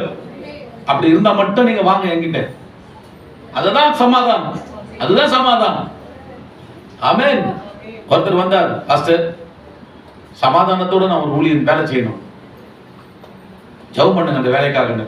வேலை என்ன பிரதர்? சொல்லவே மாட்டாரு. என்ன வேலை செய்ய போறீங்க? சொல்லவே மாட்டாரு. நீ ஜெபம் பண்ணுங்க பாஸ்டர், ஜெபம் பண்ணுங்க பாஸ்டர். எப்ப என்னமா வேலை செய்ய போற? என்ன வேலை செய்ய போற? ஏதாச்சும் நல்ல பிசினஸ் பண்ண போறியா, ஏதாச்சும் இது பண்ண போறியா? சொல்லுப்பா. அது என்னப்பா இருக்குது? நான் சொன்னா நீங்க ஒத்துக்கவே மாட்டீங்க. அப்படியா? என்ன வேலை? நான் இன்னிலிருந்து இன்ட்ரெஸ்ட் விட போறேன், நாசமா போவேன். இன்னிலிருந்து அவர் என்ன தெரிஞ்சது பாரு, அவருக்கு இன்ட்ரெஸ்ட் விட போறேன். ஏற்கனவே நம்ம ஏகப்பட்ட பாவத்திலையும் சாபத்திலையும் நடக்கிறோம். இதுல என்னத்தையா இன்ட்ரெஸ்ட் விட்டு கேட்டேன் நான். பிரதர் அப்படின்னு பைபிள் திறந்தேன். அவர் சொன்னார், பைபிள் மூடுங்க பாஸ்டர் தயவு செய்து. பைபிள் என்னவா மூடிடுங்க. எனக்கு தெரியும் நீங்க அதை தான் திறப்பீங்க. பின்ன இதை திறக்காம நான் என்ன என் வாயை திறந்துன்னு முடியும்? இதை திறக்காம போயிட்டு நான் குமுத புக்கை திறந்து சொல்ல முடியும்? சொல்லதுக்கு புரியுதுங்களா? திறக்காதீங்க ஆண்டு சொன்னாரு. திறக்காதான் சொன்னால முதல்ல அந்த இடத்த விட்டு நீ காலி பண்ணுங்க. வந்துட்டேன். அவங்களும் ஆசீர்வாதமாவே இல்லைங்க. யார் ஒருத்தவங்க ஊழியக்காரருடைய வார்த்தையை கேட்காம இருக்கிறாங்களோ, they have no blessings. அவங்களுக்கு ஆசீர்வாதமே கிடையாது. இன்னைக்கு ஊழியக்காரங்க வார்த்தைலாம் இன்னைக்கு ஏதோ அப்படின்ற மாதிரி நினைச்சுக்கிறாங்க. ஒரு பாஸ்டருடைய வார்த்தைலாம் கீழ்ப்படிந்து கவனித்து செயல்பட்டு கர்த்தருடைய வசனத்தின் அடிப்படையில் கொடுக்கிற அந்த வார்த்தைக்கு கீழ்ப்படுகிற குடும்பங்களை நீங்க பாருங்க. சந்தோஷமா இருக்க அந்த குடும்பம். ஊழியக்காரர் சொல்லட்டும், ஊழியக்காரர் சொல்லட்டும், ஊழியக்காரர் சொல்லட்டும் சொல்லி அந்த வார்த்தைகளுக்கு கீழ்ப்படிந்து நடந்தாங்க. கேட்டது மட்டும் இல்ல, சில கேட்டுருவாங்க. ஆனா இவங்களுக்கு விருப்பம் இல்லாத ஆலோசனை கொடுத்துட்டோம். என்னதான் சரிக்க பாஸ்டர் சந்தோஷம், வாங்க வாங்க வாங்க வாங்க. ஆனா செய்ய போறது ஒண்ணும் கிடையாது. அப்படிப்பட்ட குடும்பத்தை கர்த்தர் ஆசீர்வதிப்பார். கஷ்டமா இருந்தாலும் எங்க ஐயா சொல்லிட்டார், கர்த்தருடைய வார்த்தை அதுல இருக்குது. ஆமென். அல்லேலூயா. வார்த்தை இருக்குது, பாஸ்டர் சொல்லி இருக்கிறார். அதனால கட்டாயம் கீழ்ப்படிவோம் அப்படின்னு சொல்லி அந்த வார்த்தையின்படியா நீங்க கஷ்டமா இருந்தாலும் நஷ்டமா இருந்தாலும் நீங்க கீழ்ப்படிந்து நீங்க செயல்பட்டு பாருங்க. நிச்சயம் சொல்றேன், சமாதானத்தின் தேவன் உங்களோடு கூட இருப்பார். கொஞ்சம் சத்துரு மதில் போடவே முடியாது, கொஞ்சம் சத்துரு ஒன்றுமே செய்ய முடியாது. ஹல்லேலூயா. அதற்குத்தான் சபையை கர்த்தர் வைத்திருக்கிறார், ஊழியக்காரரை கர்த்தர் வைத்திருக்கிறார். ஆமென். வீட்டுல ஃபங்க்ஷன் நடத்தி கொடுக்கிறதுக்கு மட்டும் பாஸ்டர் கிடையாது. நல்லா புரிஞ்சுக்குங்க. ஆமென். மஞ்சள் நீராட்டு விழா பாஸ்டர், சீமந்தம் பாஸ்டர், கல்யாணம் பாஸ்டர், எல்லா சோத்திரம், பர்த்டே பாஸ்டர், ஓகே. அது கிடையாது. உன்னுடைய பிராபலங்கள் பரிசுத்தவானிடத்தில் வரட்டும். வரட்டும். வந்து அதை நீ ஏன் சொல்றனா, இன்னைக்கு ஜனங்க வேற மாதிரி லைன்ல போய் தீவிரமாக்கிறாங்க. கடைசியில தலையை துண்டு போட்டுணும், ஐயோ ஏன் சாமி போன அப்படின்னு. அப்ப யாருக்கு அது வருத்தம்? பாஸ்டருக்கு தான். சபைக்கு வர ஒரு குடும்பம், நம்ம பிள்ளையில ஒரு புள்ள தப்பு பண்ணிடுச்சு, தலைமாரி துண்டு போச்சு, யாருக்குங்க வலி? அப்பாவுக்கு தானே. அப்ப சர்ச்சில் இருக்கிற ஒரு குடும்பம் தேவையில்லாத ரூட்ல எல்லாம் போய் தலைமாரி துண்டு போச்சு, யாருக்கு வருத்தம்? பாஸ்டருக்கு தான். இப்ப எனக்கு விருப்பமா உங்க செய்தி எல்லாம்? எனக்கு ஏகப்பட்ட தலைவலி, ஏகப்பட்ட காரியங்கள் இருக்குது, ஏகப்பட்ட டென்ஷன் எவ்வளவோ இருக்குது. ஆனா நடுவுலையும் உங்களுடைய வலியை அமனத்துக்கு வைங்கன்றேன். யாரும் சொல்லுவாங்களா? ஒரு பாஸ்டர் சொல்றாரு, உங்க பிரச்சனை என்கிட்ட கொண்டு வராதீங்க, எல்லா தேவன்கிட்ட கொண்டு போங்க அப்படின்ற ஒரு பாஸ்டர் அப்படியே சொல்றாரு. ஆனா நம்ம என்ன சொல்றோம்? வசனத்தின்படி பரிசுத்தவான்களிடத்தில் கொண்டு போகாம அநீதிக்காரங்கிட்ட போறதுக்கு நீ துணியிறியே அப்படின்றார் பவுல். புரியுதா? அதுதான். ஏன்னா வேத வசனம் சொல்லுது, நான் சொல்ல வேண்டியதா இருக்கு. இல்லைன்னா எனக்கு விட்டா போதும் சாமி, நான் ஓட்டுருவேன். ஆமென். வசனம் என்ன சொல்லுது? அந்த வசனத்தை படிங்க. ஒண்ணாம் வசனம், உங்களில் ஒருவனுக்கு வேறொரு வழக்கு உண்டானால் வழக்காடும்படி அவன் இதுதான் சொல்லுது. சொல்லி ஆகணும், வேற வழி கிடையாது. சரியா? நல்ல கர்த்தர் பிள்ளைகளே, நீங்க உடனே மனசுல யோசிக்கலாம், சொல்லி மட்டும் என்ன ஆகுது? சொல்லி என்ன ஆகுதுன்னு கிடையாதுங்க. சொல்லி ஜபத்தோடு இருந்து பொறுமையா காத்திருந்து நீங்க நடந்து பாருங்க. நிச்சயம் சொல்றேன், கர்த்தர் உங்களை ஆசீர்வதிப்பார். அது வழி தரப்பார். ஆமென். ஆண்டவருக்கு மகிமை உண்டாகுது. எத்தனை காரியங்கள் அதெல்லாம் விட்டு இருந்தானா வேற மாதிரி எல்லாம் போயிட்டு இருக்கோம். ஆனா அதெல்லாம் சரியா கோத்து கொண்டு சரி பண்ணி, ஆமென், இப்படிதான் பிரதர், இப்படிதான் சிஸ்டர், இப்படி பண்ணுங்க, பண்ணி பாருங்க. அது ஒப்பு கொடுத்த குடும்பங்கள் இன்னைக்கு ஆசீர்வாதமா இருக்கிறாங்க. அல்லேலூயா, அல்லேலூயா. அதனால கர்த்தர் சொல்ற வழி என்ன வழி? சமாதானத்தின் வழி. ஆமென். அந்த வழியை கர்த்தர் பிள்ளைங்க கண்டுபிடிங்க. அதை ஜனங்க செய்யாததாலதான் இயேசு உணர்வு எப்படி இருந்தது? கண்ணீர் விட்டு அழுதான், கண்ணீர் விட்டு அழுதான். இன்னைக்குமே எனக்கு பயம் அதுதான். இந்த வழியெல்லாம் கர்த்தர் பிள்ளைங்க தெரிஞ்சுக்கிட்ட நல்லது. தெரியாம இன்னும் என் விருப்பத்தின்படிதான் நான் வாழ்வேன், இன்னும் விருப்பத்தின்படிதான் செய்வேன் நான். ஆமென். வழி அனுபவிக்க போறது அவங்க தான். ஆனா அதை விட மேலான வழி யாருக்கு தெரியுமா? கர்த்தருக்கும் ஊழியக்காரனுக்கும். ஆமென். அதனால அப்படிலாம் இல்லாம தேவனே நம்முடைய வேதம் சொல்லுகிற வழியே நான் கடைபிடிக்கிறேன். அது கஷ்டமா இருந்தாலும் நஷ்டமா இருந்தாலும் சமாதானம் வார்த்தையை கடைபிடிக்கும் போது இதுலயே நான் நடக்கிறேன் அப்படின்னு நீங்க ஒப்பு கொடுங்க. இன்னைக்கு சொல்றேன், சத்துருவின் மதில்கள் தரைமட்டமாக்கி போட கர்த்தர் வல்லவராக இருக்கிறார். அந்த சத்துரு போட்டிருக்கிற எல்லா சூழ்நிலைகளையும் மதில்களை கர்த்தர் நிர்மூலமாக்க அது வல்லவராக இருக்கிறார். நீங்க ஆயத்தமா இருக்கீங்களா? எல்லாம் எழுதிருப்போம். கர்த்தர் சமூகத்தில் எல்லாம் எழுதிருப்போம். அல்லேலூயா. எல்லா கண்களும் மூடுவோமா? glory to God. எல்லா கண்களும் மூடுவோம். thank you Jesus. இயேசு நீங்க இருக்கையில நாங்க சோர்ந்து போவதில்லை. இயேசு நீங்க இருக்கையில நாங்க சோர்ந்து போவதில்லை. நீங்க எல்லாமே பார்த்துக் கொள்வீங்க, நீங்க எல்லாமே பார்த்துக் கொள்வீங்க, நீங்க எல்லாமே பார்த்துக் கொள்வீங்க, நீங்க எல்லாமே பார்த்துக் கொள்வீங்க. இயேசு நீங்க இருக்கையில நாங்க சோர்ந்து போவதில்லை. சமாதான காரணம் நீங்கதானே, சர்வ வல்லவரும் நீங்கதானே. சமாதான காரணம் நீங்கதானே, சர்வ வல்லவரும் நீங்கதானே. இயேசு நீங்க இருக்கையில நாங்க சோர்ந்து போவதில்லை. இயேசு நீங்க இருக்கையில நாங்க சோர்ந்து போவதில்லை. நீங்க எல்லாமே பார்த்துக்கொள்வீங்க, எல்லாமே பார்த்துக்கொள்வீங்க, நீங்க எல்லாமே பார்த்துக்கொள்வீங்க, நீங்க எல்லாமே பார்த்துக்கொள்வீங்க.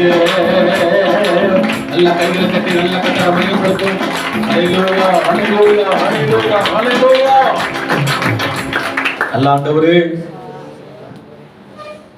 எருசலேம் நகரத்தை பார்த்து கண்ணீர் விட்டு அழுதிரையா.